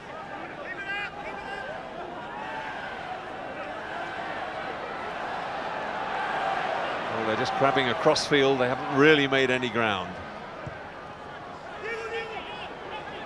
Thomas underneath it, but he's got two Argentinians to deal with. They're offside, though. And Wales offered the choice of a kick from where the Argentinian kick landed, or a scrum. No, it's a kick or a kick, this one, sorry. They can choose either place for the kick, and they choose, of course, the forward position. That was a silly penalty, because Paddy O'Brien was screaming at the Argentinians, saying they were offside. Good refereeing. They ignored him. Great kick from Jenkins. Now, this is a good chance for Wales. A line out just 10 metres from the Argentinian line. Go for one of those dynamic line-outs. Not far out.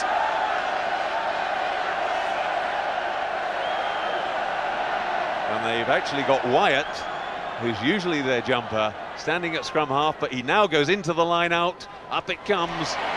The ball goes to him. The referee happy it was straight. Just looked to his touch judge, but Wales have the drive on. They're just 3 or 4 metres short. Coming back the other way. Now they've got to set it up. Goes left. Oh, and Gibbs again, very flat, can't hold on to the pass, but an offside. Wales lucky. The Argentinians forced to pay for coming up very quickly to try and snuff out the Welsh move. They were up too quickly, offside, and it looks as if Jenkins is going to go for goal to level the scores. They have been up very quickly in defence. It's been very effective for them. That time just too quick. I'm sure Jenkins will make them pay. That's the flat ball. Not too quick by a yard. Paddy O'Brien spotted them.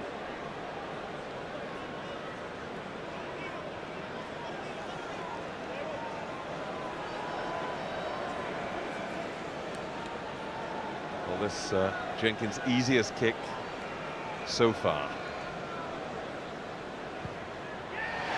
He doesn't miss those, and Wales, after 31 minutes, are level, 6-all. Crowd a lot happier.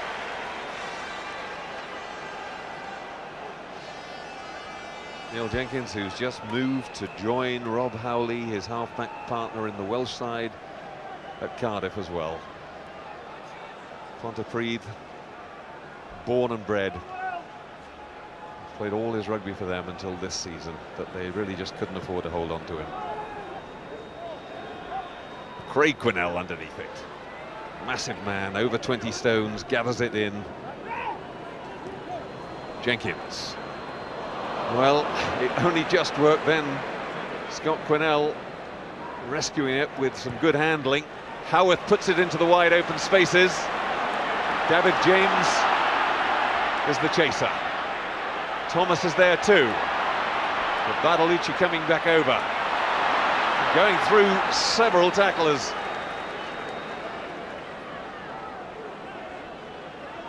Argentina have it. Pichot, little chip from Quesada, but it's charged down again. And Wales trying to play this quick contact rugby, moving the ball away. And the hand's not really working that well yet. There was room to move it that time, but Jenkins goes for the kick wide. Gareth Thomas on the sprint. And nothing to be done except to just clear it into touch. Albanese took one look and opted for safety. That was a great kick from Jenkins. He kicked into space. He didn't want it to go into touch. What he wanted was the line out, and that's just what he's got. Wipe the ball!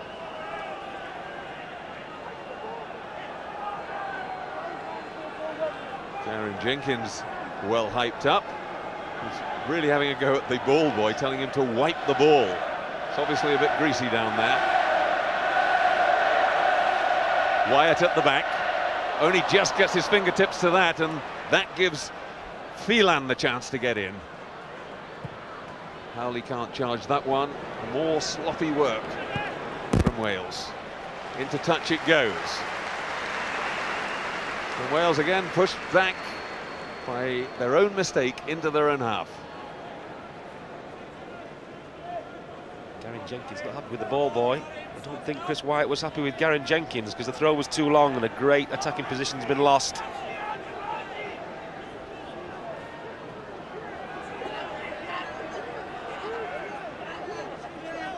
Well, I think anything less than 100% these days, with the advantage you've got in the line out, is not really totally satisfactory. And they've done the Welsh team for lifting.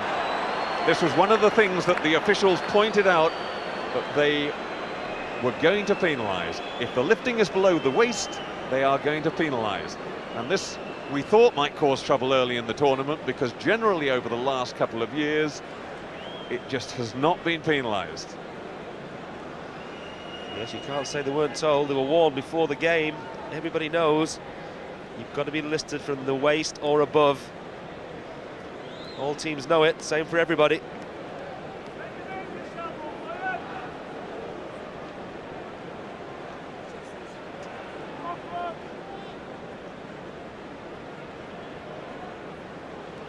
So another chance for Quesada. Coming up to 35 minutes gone, and Argentina would dearly love to go in with a half-time lead. This is his view from the reverse angle.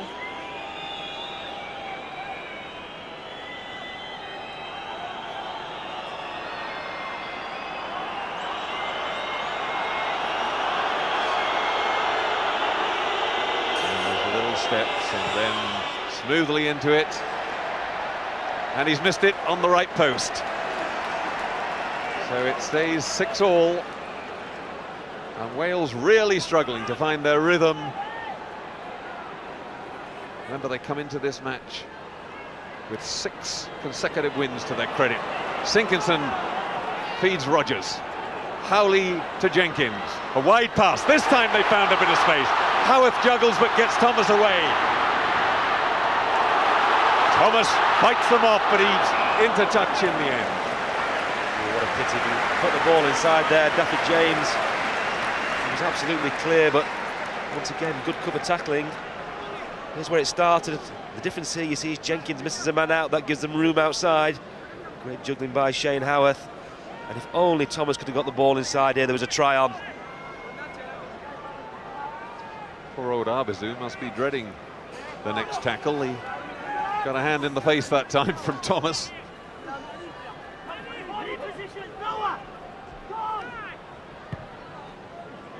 Quesada with the kick. Thomas underneath it.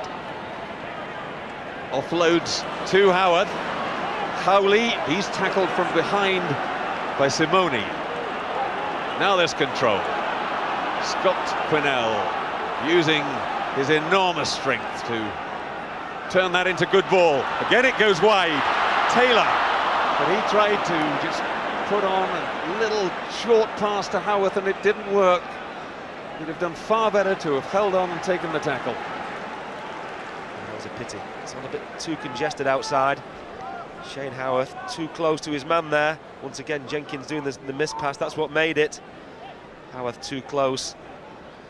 Once again, it breaks down.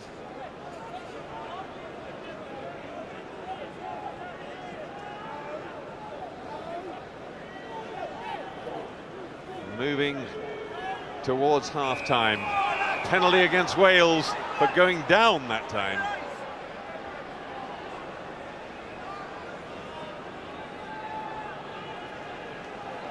They certainly seem to have the edge on the Argentine front row, but it's no good if they don't keep it straight.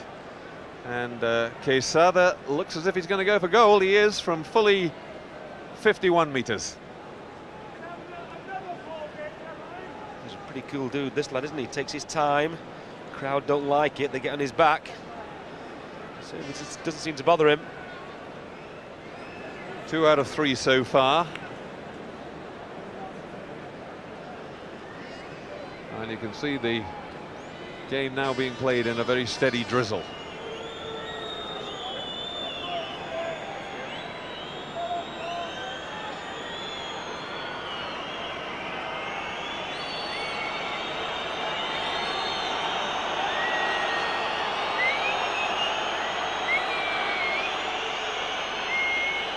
Even for this long kick, it's just 2 or 3 slow paces, and he's got the distance. It's over. Great kick from Quesada, and Argentina lead 9 points to 6 as we go into the 40th minute. Well, it doesn't bother him, does it? Takes his time. Crowd don't like it. That was a big kick. Now, we've just been informed 4 minutes of injury time, so Wales have got plenty of chance to launch another assault before half-time. Wyatt wants to take it quickly, but Howarth's not having any of it. And Wales with a line out, but back on their own 22. You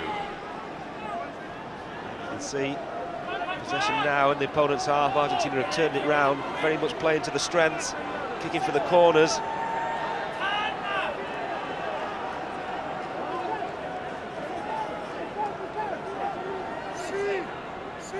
Wyatt again out of the line out, this time comes into the middle. It's a poor throw again, though. Argentina have it. And Wales are really struggling to get the sort of quality possession that they know they need. Back it comes to Pichot. Quesada. In off the right wing, Bartolucci. Well tackled by Sinkinson and Taylor. And a penalty to Wales to relieve the pressure. Argentina that time getting themselves into problems and having to resort to handling on the floor. That gives a great chance. Terrible throw at the line out from Wales. Lack of communication, if something went wrong there.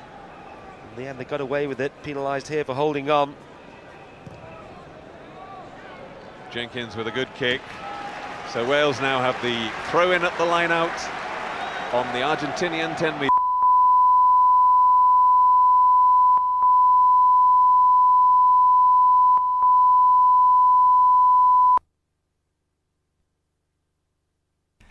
While we apologise for the break in transmission, please stay with us and we'll return to the Millennium Stadium shortly.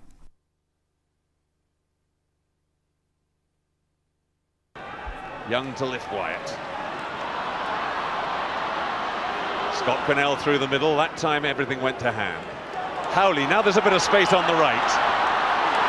Thomas, Gavin Jenkins. He needs to cut in field. Well done, he stayed, stopped the ball from going into touch. That was the important thing. Wales still have it. Can they get it wide now? Jarvis bumps his man up. He's under the posts. And Colin Jarvis scores his 4th try for Wales. And huge relief for the Welsh crowd. They've had almost nothing to cheer about for the whole of the half. And Colin Jarvis raises the roof. Colin Jarvis likes scoring tries against Argentina. Again, it's a long missed ball from Jenkins. There's no way they can stop him from there. It was a great build-up as well. Started on the right. We're just seeing the end of the try.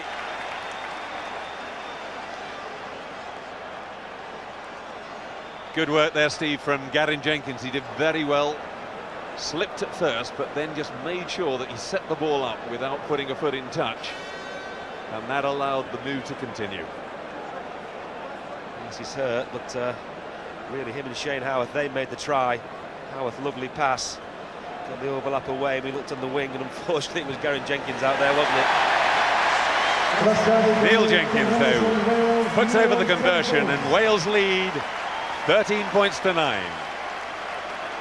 This is the end of the move. Jarvis is so powerful, isn't he? So strong. There's no way they'll stop him from there, and they don't.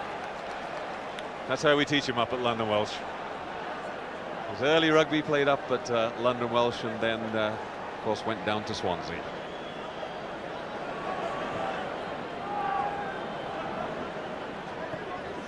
Well, Wales making a mess of trying to receive that throw. Pichot to the hooker, Ledesma. Quesada, drop goal from Quesada. Again, he's tops it. He was on target, but underneath the bar instead of over it. And the referee, Paddy O'Brien, whistles for half-time. Relief for Wales with that try from Jarvis just before the whistle. And they go into the half-time break, leading 11 points to 9. Argentina by 13 points to 9 after a very tense first half. Gareth, the old stomach rumbling a bit there for you. It certainly was. Mistake-riddled half. Tenacious Argentinian tackling, avoiding Wales to really get any kind of pattern. Wales very, very content to go in at half-time leading, I assure you of that. Did the occasion get to the Welsh a bit there? Yeah, plus I think conditions are very difficult underfoot, and we shouldn't be pressurising the passer, hence our inability, really Wales' inability to retain the ball at any sort of level. Francois? Pretty disappointed, actually. Didn't live up to the expectations. Big build-up, and wasn't a great first half. I'm sure the second half will be much better. OK, I guess it could have been a little bit different if Shane Howarth had just gone over with a few inches more, really, hadn't he? 16 minutes gone. Yes, he would have settled Welsh nerves, because there's a great expectation, and quite honestly, he does everything here but actually get over the line. Scott here, powerful and breaking the tackles.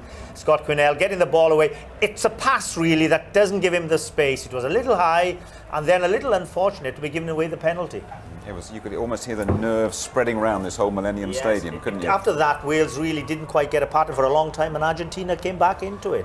This little fella, Quesada, has done well for Argentina, hasn't he? I mean, he kicked Scotland to defeat at Murrayfield. He's a terrific little kicker. They have, but unfortunately it's booing taking place, and I would not like to see that at the opening game. There's a lot of booing. On that try, though, there was a great cross-defensive tackle that stopped the try, and that settled Wales a bit. But I'm sure Graham Henry will just get the guys calmed down, get a direction going, and I think the second half Wales will come out much better. Argentina could have had a try themselves. Yes, they could have. They had a perfect opportunity, turnover ball, and then they had a massive overlap. Just see, they run across the park here rather than straight. There's definitely 3-on-1, and they don't take the opportunity to go and score the try. A big turning point, I think, for them. If they scored that try, comfortable, they could have played. They're not full-time professionals, most of the Argentinians, are they? Do you think they're going to run out of puff in the second half? I think so, yes. I think Wales will come out with a different approach. I think Graham Henry will just settle down the nerves, tell him, listen guys, we're going to take it up strong and firm. Play off the base. Use Scott Quinnell off the base of the scrum and get into their halfbacks and then try and play it a little bit wider. Yeah, and you were squirming up here until that try. A little bit uncomfortable up here. It was getting warm, was it just me? I'm not quite sure, to be honest. But yeah, picking up on the point of Scott Quinnell, he's really been the one performer from Wales who really has made an impact there and taken the ball up. And you know, he's broken tackles and committed the Argentine defence. But we still fail to be able to regurgitate that ball. And the Chaves try here, I mean, that's given Wales at least a bit of we played with space. a bit of width, you know, wasn't in that action, but Garen Jenkins kept the ball in field very, very well and hurt himself in so in process. But Colin Jarvis broke the tackle there. But we played a bit of width. We made the Argentinians run across the field, and as they were getting tired, weary leg, the dynamic tackling wasn't quite there.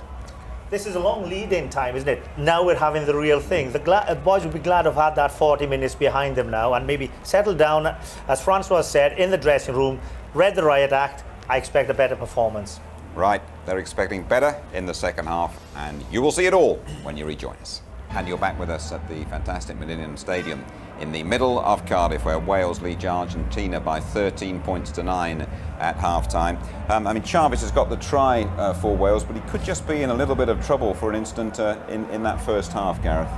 Yes, I think there was a problem with the players when they were starting to fight on the floor. But quite honestly, Chaves hasn't really got into the game, and I think he really needs to get his hands. Wales need to get their hands on the ball. And using him, you can see that he's very strong in breaking tackles, and you know, more of those opportunities he requires. But at the moment, we're being tackled behind the gain line. Our passing is a little bit tardy, to say the least, you know, and I think we've got to improve greatly in that situation. Francois, you played in this opening game 4 years ago. You beat the Australians, I seem to remember, so you would have come through all the nervous tension and performed. Do you feel that that has weighed heavily on the Welsh shoulders today? I don't know. You don't know what happens in the changing room before and the build-up. Our build-up was just, you know, to go out there and enjoy it. Go out there and really enjoy the moment. We were underdogs. Within the Welsh community, they're not underdogs as such. It's a real opportunity on winning it.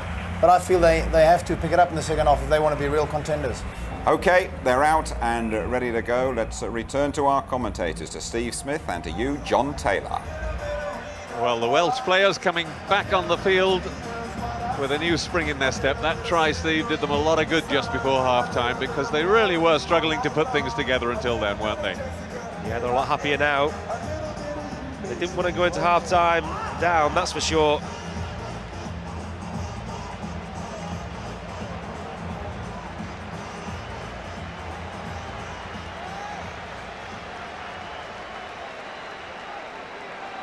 Jenkins this time to kick off.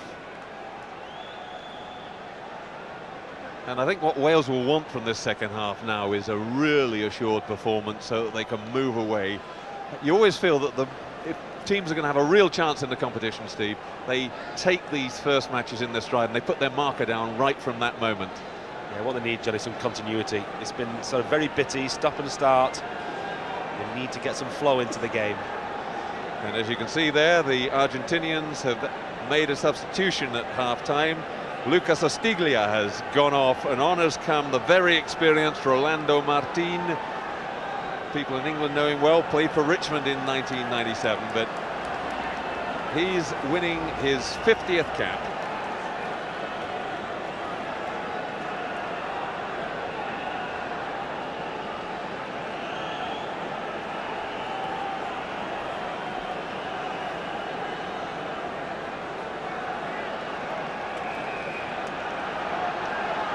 Jenkins gets the match underway after half-time. 13-9 Wales leading.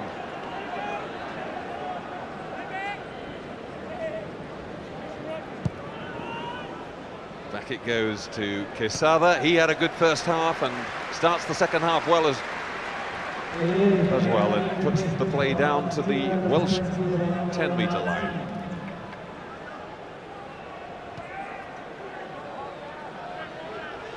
Karen Jenkins still extremely unhappy with the ball, boys. He's calling for a towel to wipe the ball. There's a steady drizzle out there, and he's been having lots of problems with his throwing in, so he wants it as dry as possible. Paddy O'Brien telling him to hurry up. Now he's got to find his jumper. He's going for the long one. Finds Wyatt this time. Chaves sets it up, but they weren't. Back 10 from the lineup. They came up too early. Goes up to halfway. Now is Jenkins going to go for goal? No, he's going for the corner. Oh, and he's missed his touch. That really is a bad mistake. Wasted penalty. That should have been a line out deep in the Argentinian 22. Shane Howarth gets past the first defender, sets it up. Good setup. Bit of space here now. Quick ball. Lovely ball out to Wyatt. And this time the second row is running. No thoughts of kicking now. Offloads it to Jenkins, who's forced into touch. Good play by Wales. That's a good start. Shane Howarth, he's so elusive. They kick deep to him, they're asking for trouble. Here's the end of the move. Chris Wyatt, very athletic for a second row, kept the ball in field again, very well. There you see, making the pass immediately after the tackle. It has to be immediate, but he's perfectly entitled to do that. If he'd held on any longer, he'd have been penalised. Alioub, the second row, in trouble.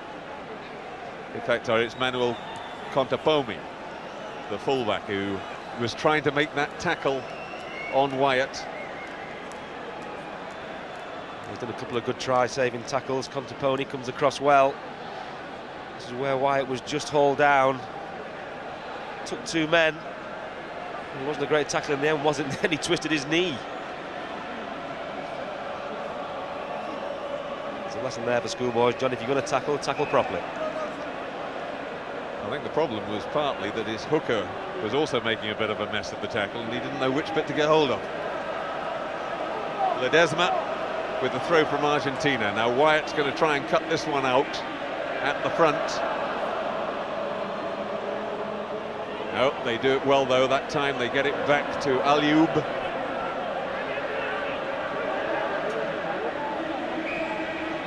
And Wales penalised for hauling down the maul.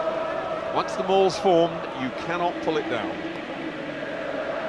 If Wales do have a weakness up front, it's the fact that Craig Quinnell is not a great line out forward, terrific round the park, strong boy, but really they use Wyatt all the time, and if he's not jumping, then really the opposition have got a free throw. Craig Quinnell has really had quite a quiet game so far. Another line out Argentina. Ledesma. They put Wyatt back. And there you can see Craig Quinnell not looking as if he's going to jump even. Lets his man take it and immediately then just goes in to stop them coming forward. Pichot. Perez knocked backwards. He's not a very big man for a second row, and Wales have got the turnover. Dynamic defence. Jenkins gets past the first man. Howley can't get it away first time, does it second time. Quinnell, a little sidestep from him that was. And a knock forward at the last moment. Wyatt complaining that he was held back. And again, just a pity. I'm saying Craig Quinnell, he's not a great line-out jumper, but he's a terrific forward, isn't he? Big bloke, good hands. And once again, it just spills out. That's where they've got to keep the flow going. That's what's spoiling it for them.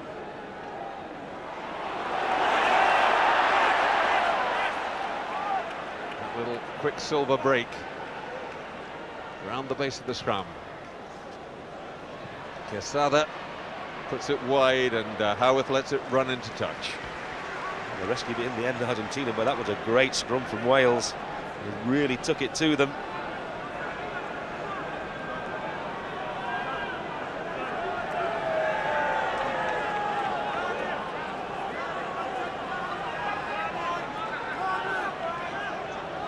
Jaron Jenkins was out of favour for a while, but Graham Henry very soon made it clear he rated him Wales's #1 hooker.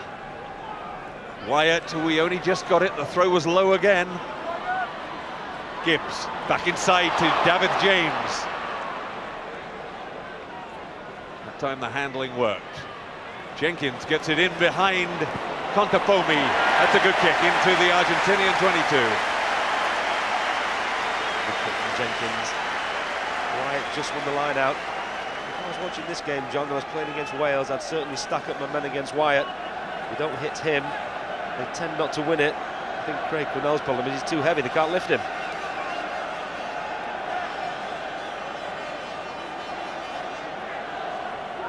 Well, he's passed most of it, hasn't he?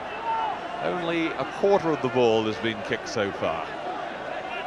That's certainly in line with the way that Graham Henry's been trying to get this Welsh team to play. Pichot gets it back to Quesada. His kick straight down Gareth Thomas's throat. Thomas. He sets it up. Howley wide to Jenkins. The little chip, but the man out there is Craig Quinnell. He can't really go on a sprint. Mind you, he'll do some damage if he does get there. And he's got his man into touch, so that's a line out to Wales. Did well, Craig Quinnell in the end, didn't he? He is agoraphobic, he doesn't like those open spaces. But like you say, John, if he catches him, he'll cause some damage. Here he is, look, he's really on the hoof. Just can't get hold of him. Yeah, Reggiado was actually just trying to bulk him.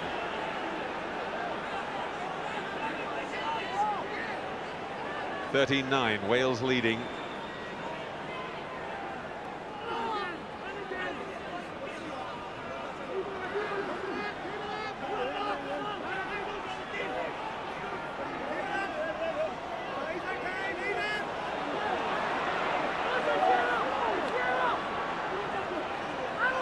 Well, the Argentinians keeping control of the ball well. Hoisted by Pichot. Well taken by Thomas. That was dangerous, but Howarth again very cool under pressure, came up with the ball and he set it up beautifully. Oh, and a lovely wide pass to David James. Now when he's in full flow, he's really got pace. Back inside to Gareth Thomas.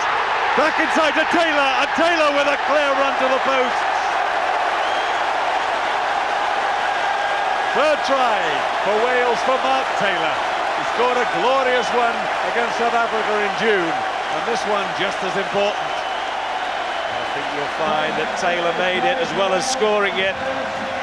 Beautiful pass. That's the one, just drifts outside. Gives James plenty of room, and they're stacking up on the inside. And there's the man who started it. He finished it. Good try by Wales. Good player, this Mark Taylor, isn't he? Does it all for me. Son of Ivor Taylor, a guy I used to play against on the club circuit. Very, very good club player, his father, also in the centre. Great camera shot there. You saw the angle, and there they're queuing up. It was a good score, wasn't it? A conversion over as well, so Wales now putting clear water between themselves and Argentina. 20 points to 9. They came into this match on that run. Remember, I was saying 8 games in a row, and they'd be very anxious to keep that momentum going. From this platform, they should be looking to really stretch away from Argentina. Good control, but the referee saying it wasn't coming. He's given the scrum to Wales, though. If you can relax in the opening game of World Cup, Wales certainly should be able now. The game should be safe.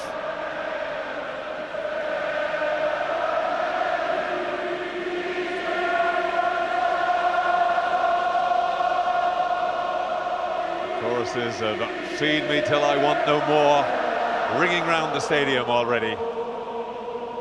They do like a song down here, John, don't they?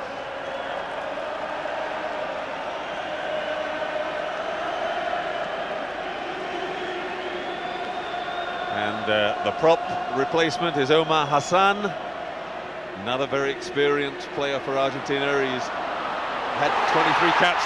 Howard through the middle, hauled down. Jarvis bumping his man off. Jenkins, neat little chip through. Almost a pity that went into touch. Yeah, he's annoyed with himself, John. He was looking, he wanted to keep it in play. But that's far better for Wales. They're now showing what they can do. Reggiado off, Hassan on. Hassan, who plays his rugby in France for Agen. Please ring home immediately. Was born up in the little town of Tucumán, that hotbed of rugby up in the north of Argentina.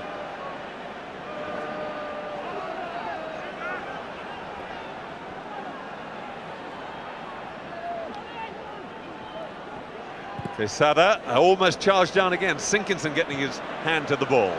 David James. He's going to have to set that up. Wales have got control of it. But Scott Quinnell just lost it as he tried to drive instead of feeding. Argentina now setting it up.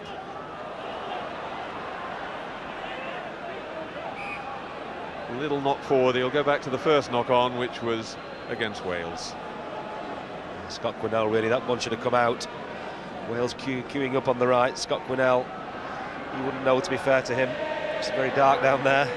Just took one step too far.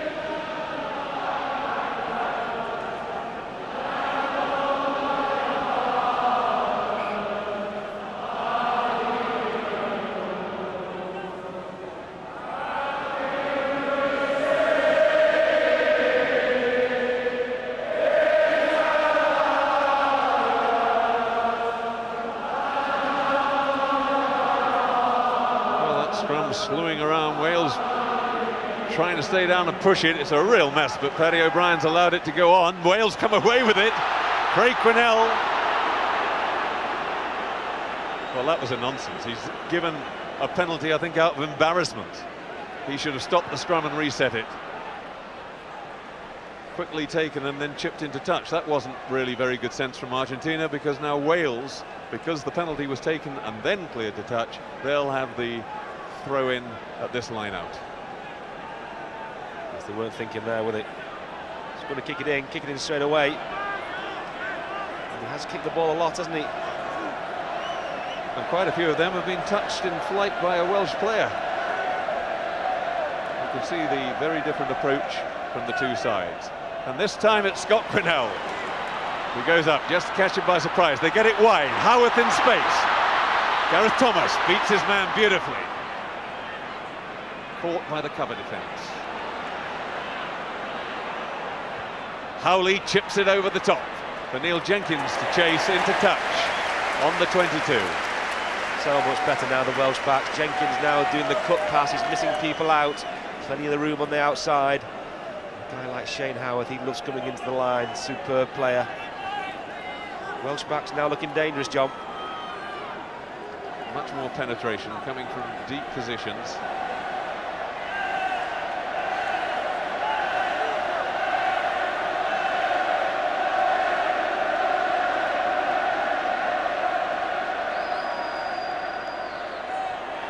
Oh, and that time it was a faulty Argentinian throw, but Wales unable to capitalise on it.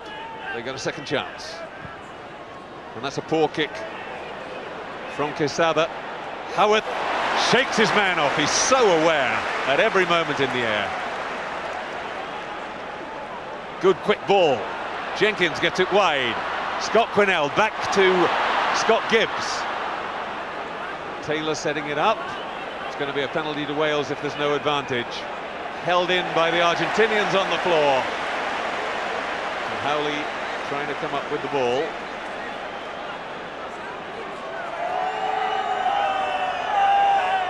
Actually, Bartolucci did well. He came off his wing, snuffed out the overlap. There's Shane Howarth, always safe, isn't he? He set it up. Good quick ball as well. There he is, Shane Howarth.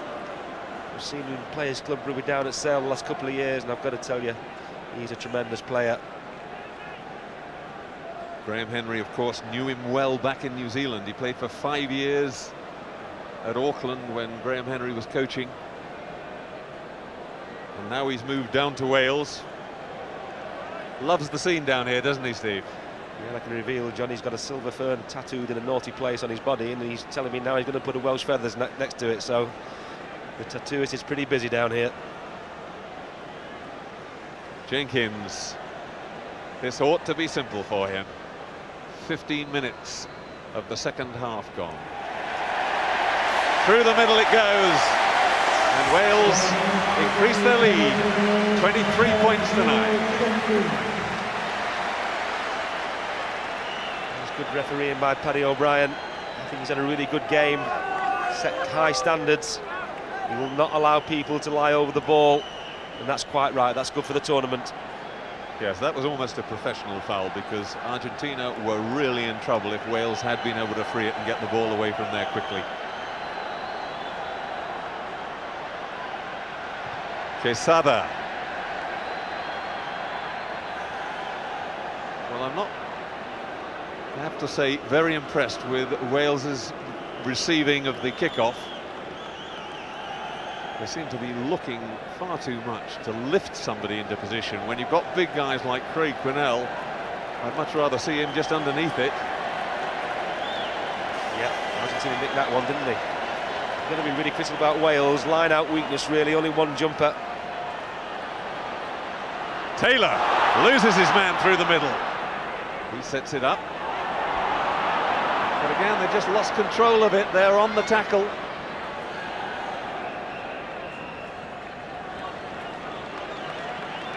That was a poor kick, wasn't it? Argentina really not playing with much adventure. Every time they get it, they tend to kick it.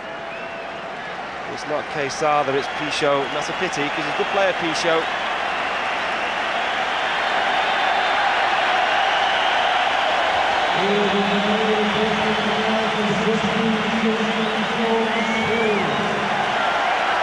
And onto the field, they shake hands. Well, 25 days ago, he didn't even know he was going to be allowed to play for Wales. Jason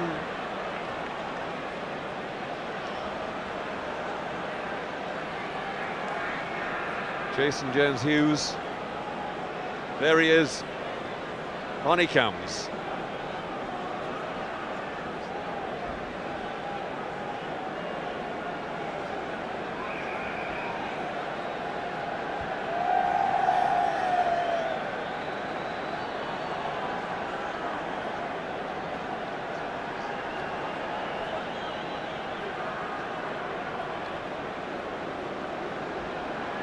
It's an amazing story, that, John, isn't it? That young lad coming on 10 days ago, like you say, he was in Australia, didn't even know if he could play for Wales. Suddenly he's over here now, opening game in the World Cup, and there he is.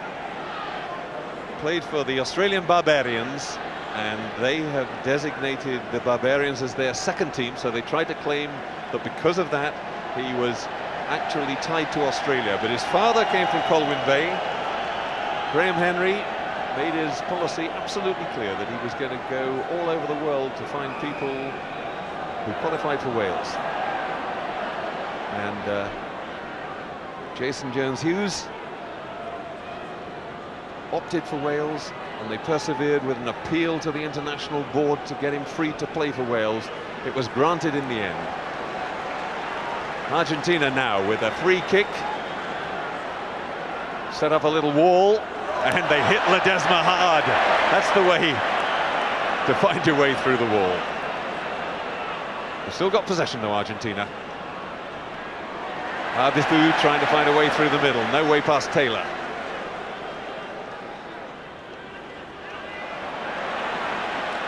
Jenkins in there, driving hard with Garen Jenkins. The two Jenkins making that stop. Scott Quinnell's got his hands on it, and they're clinging onto the ball on the floor to stop him winning it, so a penalty to Wales. Great defence by Wales.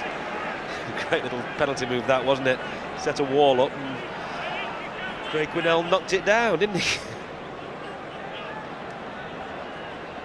Probably looks good on the training paddock, John, but you're not expecting Craig Quinnell to run in your back 20 stone, are you? Jenkins.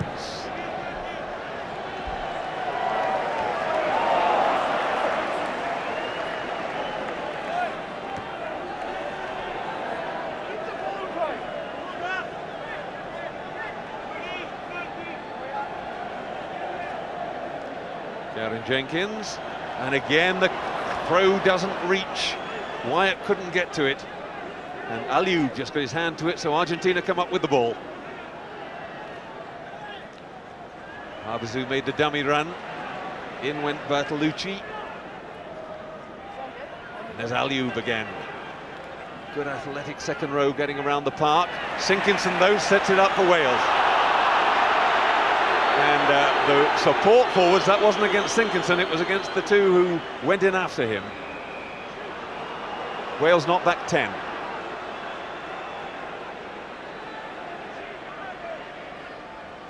Pichot, I think, signalling that he thinks Quesada should go for goal, and indeed he's going to. And it came once again from a Welsh throw. The coaches will be watching this, and I think the Argentinians, they've cottoned onto it. They're stacking up against Wyatt now, and they're nicking it. I'm sure all the coaches in this group and further on will be taking note of this. Yeah, whereas all the others have got to guess pretty well where the throw is going to, knowing that there's 2 or 3 options that the team can take. They already know that with Wales there's probably only going to be 1 option, so they can put 2 men really close to Wyatt and jump around him. And so if the throw is not perfect, he's an easy target.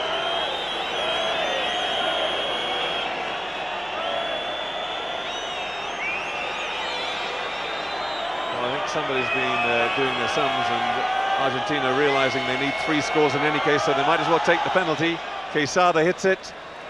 No problems at all. He was turning back and running into his own half the moment he struck that one. So, 23-12. Need tries though, don't they? Haven't really looked like scoring a try, Argentina, apart from that one moment in the first half when they had a 3-1 overlap and wasted it. Jenkins down to Longo, the number 8. He offloads to Rolando Martin. Quesada charged down again by Howley. The Welsh captain through like a shot. He's been asking for that all afternoon, hasn't he? He takes his time when he kicks for goal, and he takes his time when he kicks out of hand. With people like Robert Howley around, you can't really do that.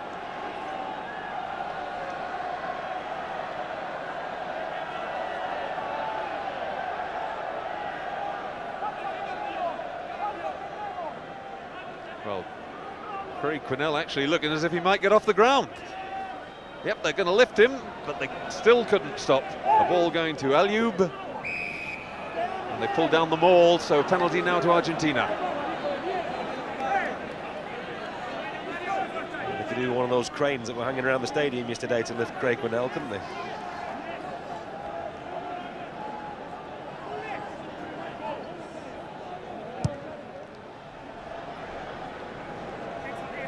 Excellent kick. Quesada from a very narrow angle takes play almost to the Welsh 22. Great kick, good opportunity now. See what Argentina can do, because I think you're virtually guaranteed they're going to win their own ball.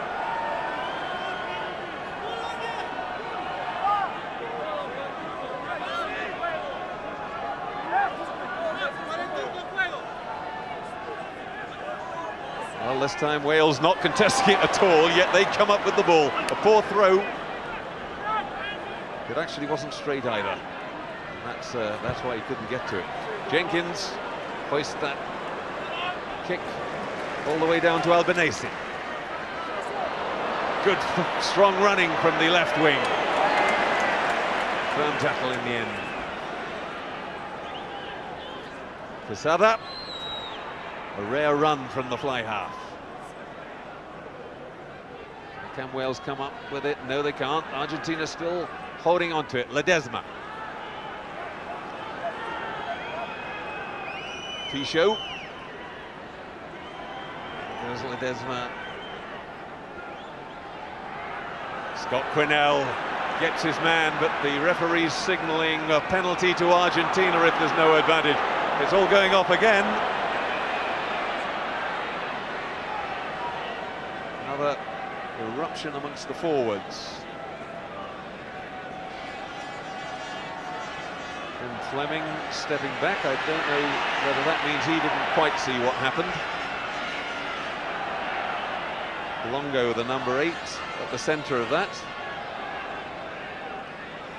Up again. Keep your eye in the middle of the maul. That's where it's going on. Young's involved. There's two going on at the same time here.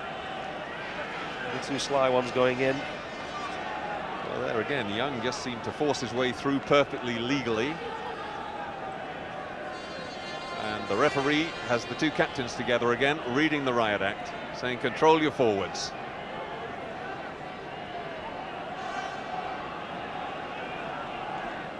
Once again, good refereeing, 6 of one, half of the other. Good game, hasn't he, Paddy O'Brien? Done very well. Set high standards for the rest to follow.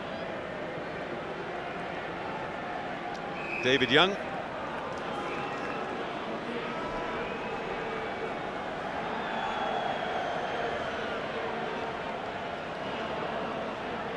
And Quesada is going to go for goal again.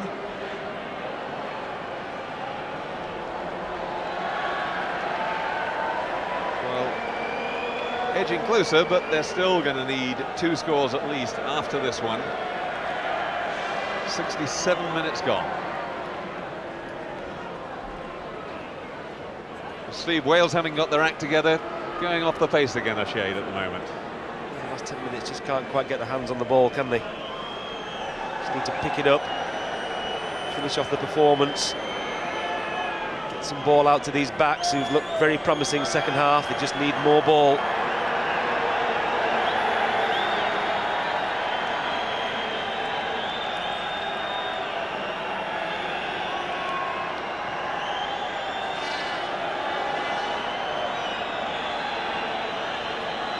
Here goes Quesada.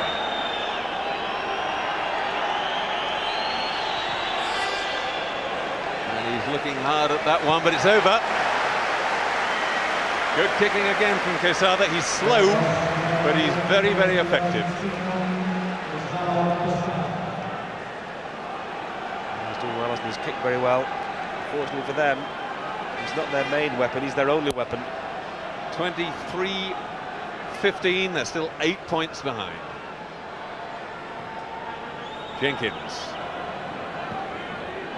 Well, again, the Welsh not really attacking the ball.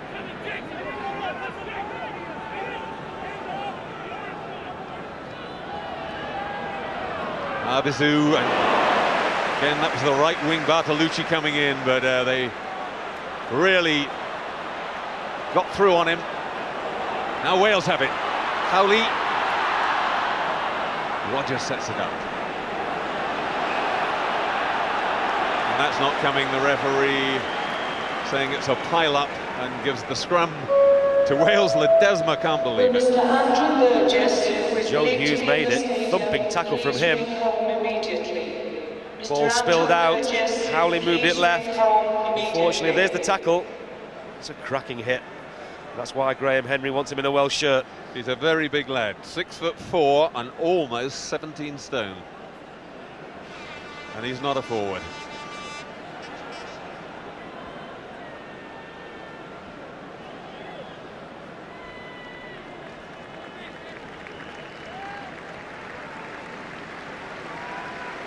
And off goes Bartolucci, on comes Camardon. He's played scrum half, fly half, centre and wing for Argentina.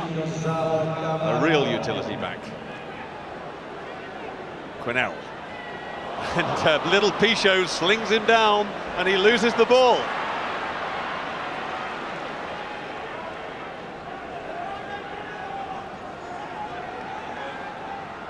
Arvizu coming across almost in front of the ball there. That could have been obstruction. But he gets away with it. Perez. Scott Quinnell wraps him up. Now they've got to get away from the ball to let it come. The tackler and the tackled man both have to get away from it once they're on the floor. Howarth puts it straight down the touchline. Quesada.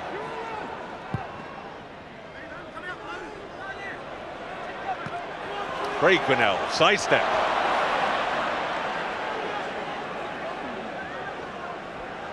Jenkins. Taylor comes back inside. The support's a bit slow, but it's there now. Jenkins. Back inside to Jones Hughes. Looks as if Rogers is the prop is going to have to be the scrum half. Puts it wide to Jenkins. He's by himself. And it's a penalty holding on the floor. He was isolated, that's always the risk. And yet again, a penalty in kicking distance. This brings Argentina back into range if they can get it. Neil Jenkins, wrong decision there. Should have kicked it, isolated. There you can see holding on to the ball. That's what the referee's saying. It's got to come out quicker than that.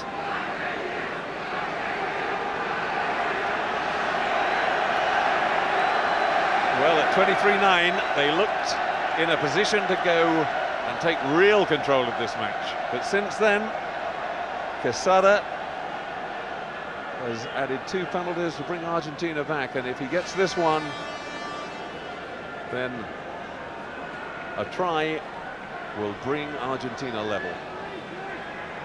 The problem, John, is that Wales haven't had much ball in the last quarter of an hour. Argentina have used it, they've kicked out and kicked the ball down there, and this lad is kicking his goals. Yes, he'll use up a fair bit of time doing it. There's nothing illegal about that. If he exceeds 45 seconds, the referee will add time on at the end.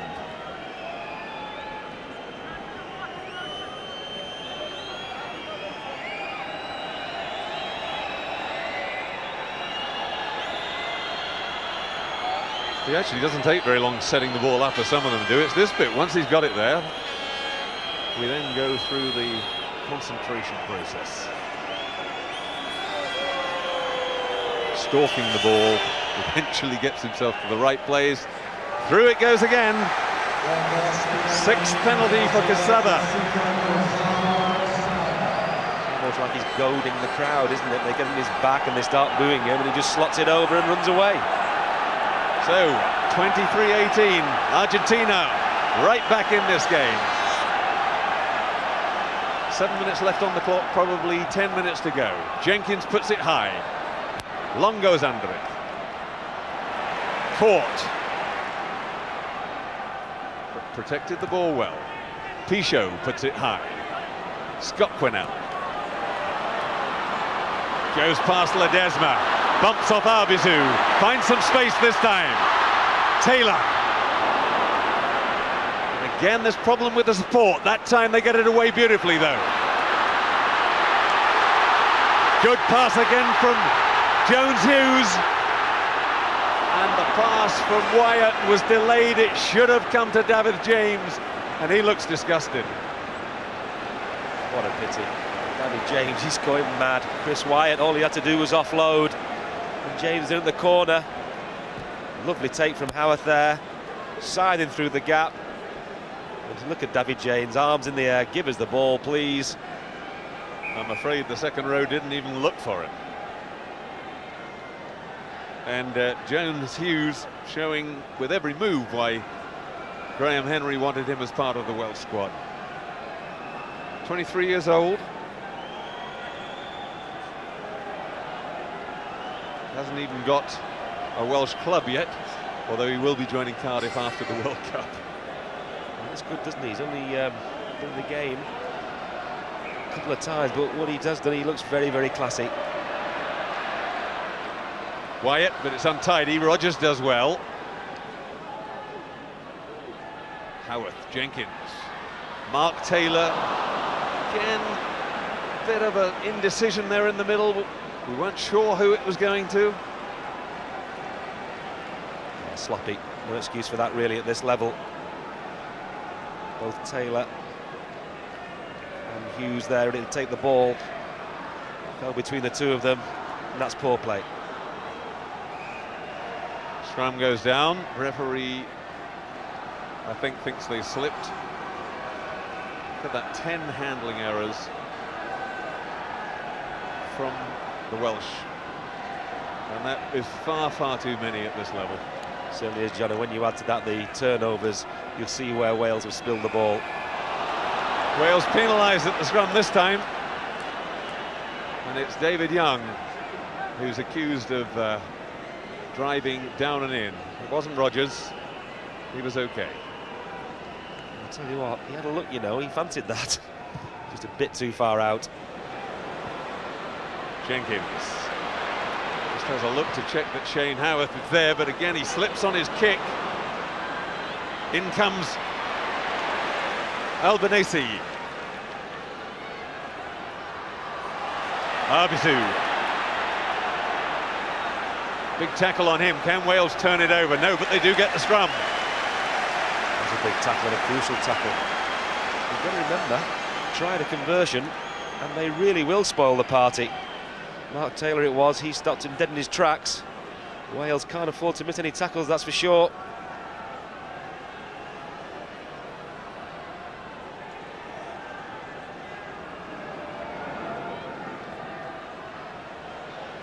Well, that's not a very good scrum. The Argentinians getting the push on. Wales just hanging on in there, but they must have really relaxed at that one. 20 minutes ago, John, it was all over, wasn't it? Wales playing well, so they were going to cut loose, and Argentina clawed themselves back into the game. Better scrum from Wales. Scott Quinnell again holding it at the back. Feeds Howley now. Now there's some space. Howley's gone. Oh, just grabbed beautifully by Martin. Sinkinson in there to keep the move going. But again, the forwards running straight over the top. And it's Argentina who come away with the ball. It's a good kick into the corner. Howarth's not going to be able to do much with that. And he just cleverly waits and did go into touch. Welsh line out, but they're only 5 metres from their own line. Again, totally from their own mistake. So what you could well show Howarth there, because if he'd have kicked that in, that would have been Argentina's throw, and that would have been extremely dangerous.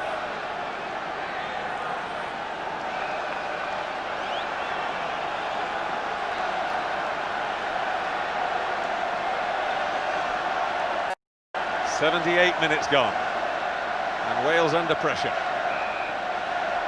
The referee telling them to hurry up and get into the line. And they better do that, because the last thing they want is a penalty given against them here.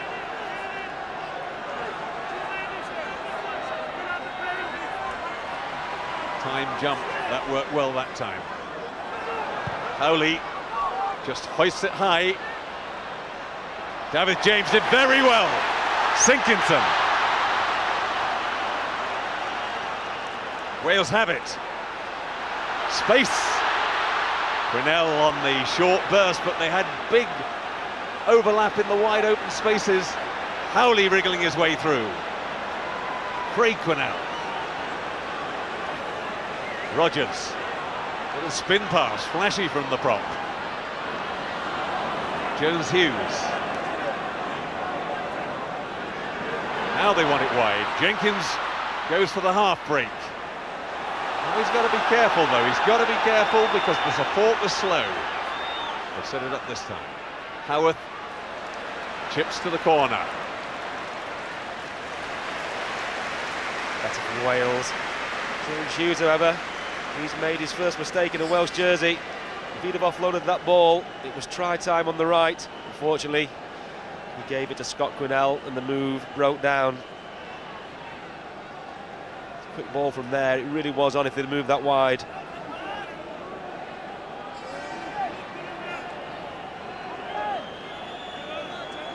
So this is where Wales will want to see out the rest of the game. Perez with the ball. Good drive from the Argentinians. Look to be lasting the pace better, if anything. And the kick went direct into touch. That's a bad mistake from Argentina.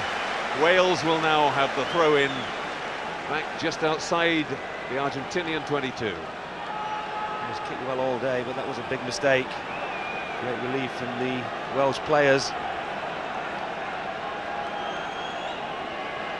23-18.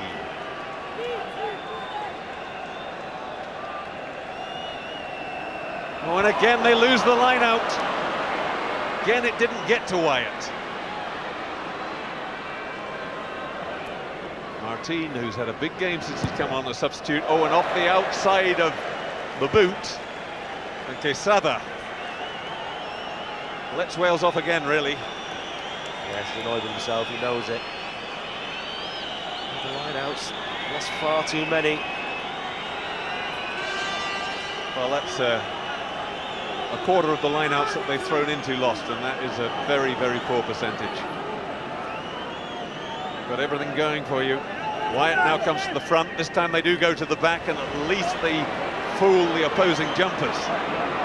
Scott Quinnell drags it down. Good drive from the rest of the pack. Rogers is the man with the ball. Now it's Wyatt.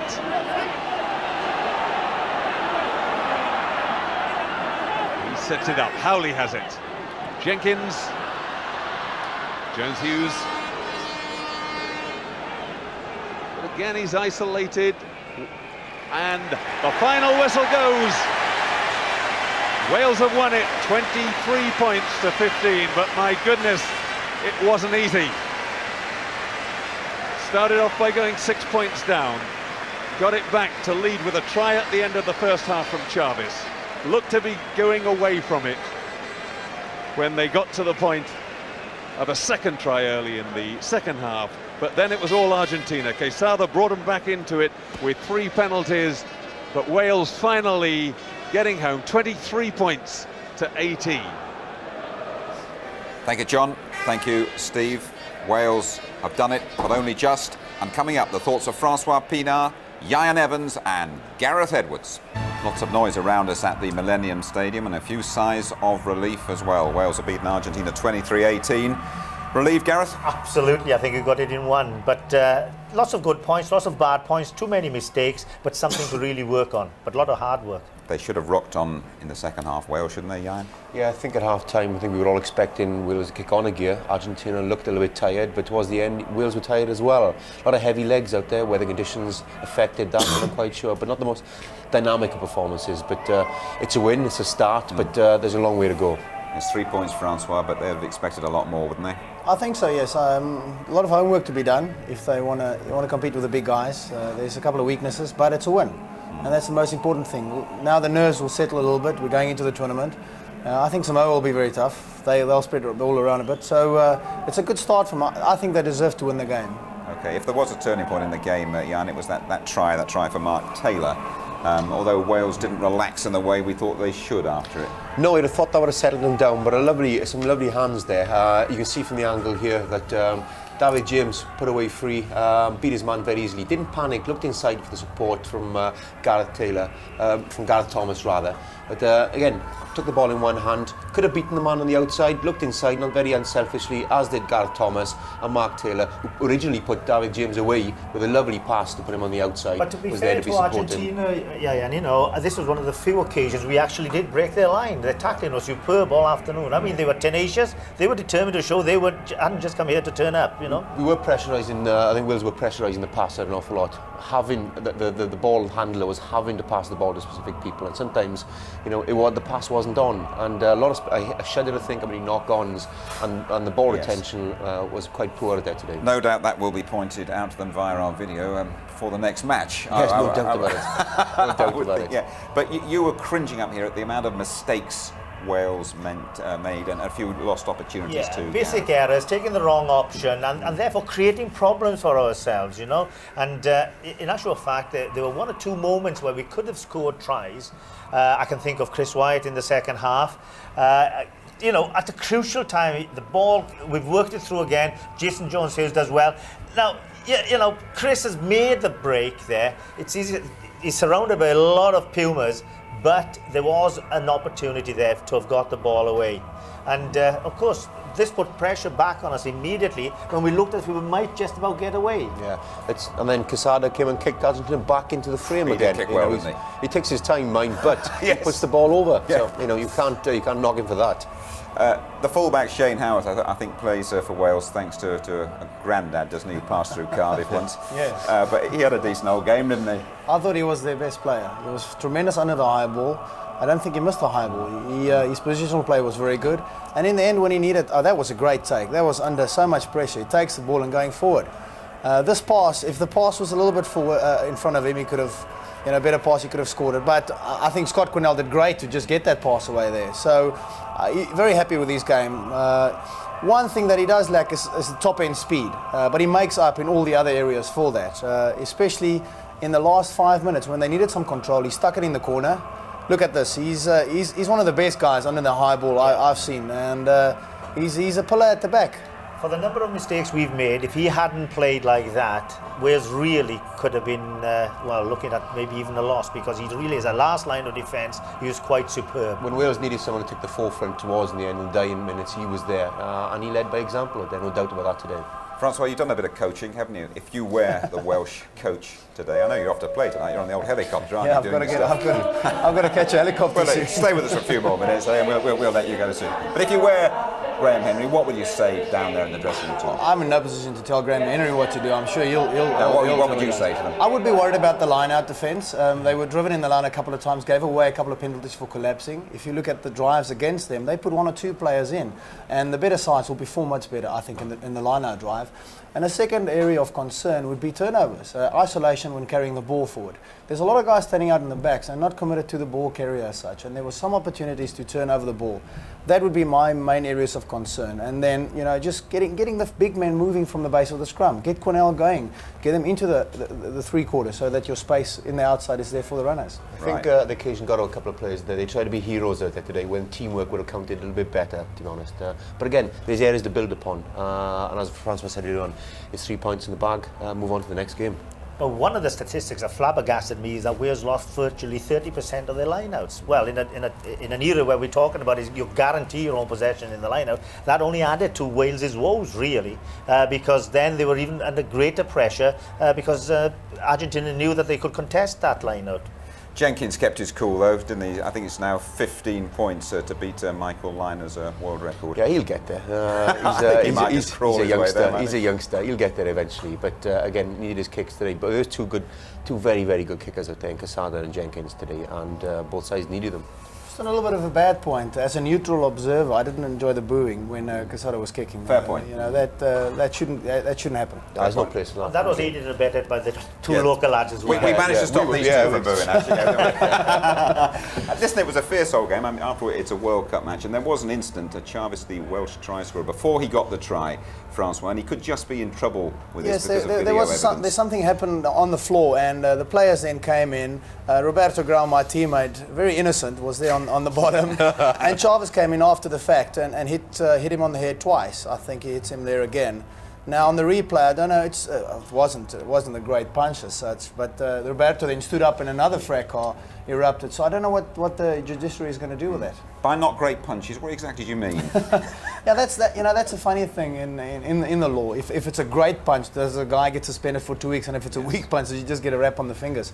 It was off the ball incident, but I don't think it was. It was just in the heat of the moment. First game up. I've never thrown a great punch in my life. No, what it looked like, to be honest. He might have done. But on the serious side, you know, if he does get dismissed for that, I mean, it's a tragedy, really. I mean, it's unwarranted. You're not encouraging it, but these kind of things do happen in the game. But I wouldn't call that serious stuff. That was more handbag stuff, really. I agree. Can't condone it. I agree. But the point is, his team could have been down to 14 men for just that sort of little bit of a mishap, you know. I think it was going to happen, wasn't it? It was on the cards. Opening game, a lot of tension, running out in front of your home crowd, and there was a scuffle. And very frustrating as well. It was a poor game, and I think the players wanted to be in a good game as much as we wanted to watch a good game. And I think the frustration got to the players a little bit towards the latter part of the first half in particular. OK, let's stop there for a moment. Let's see what Graham Henry, the Welsh coach, made of it. He's talking to Nigel Walker. Turn it up, please. Can't you?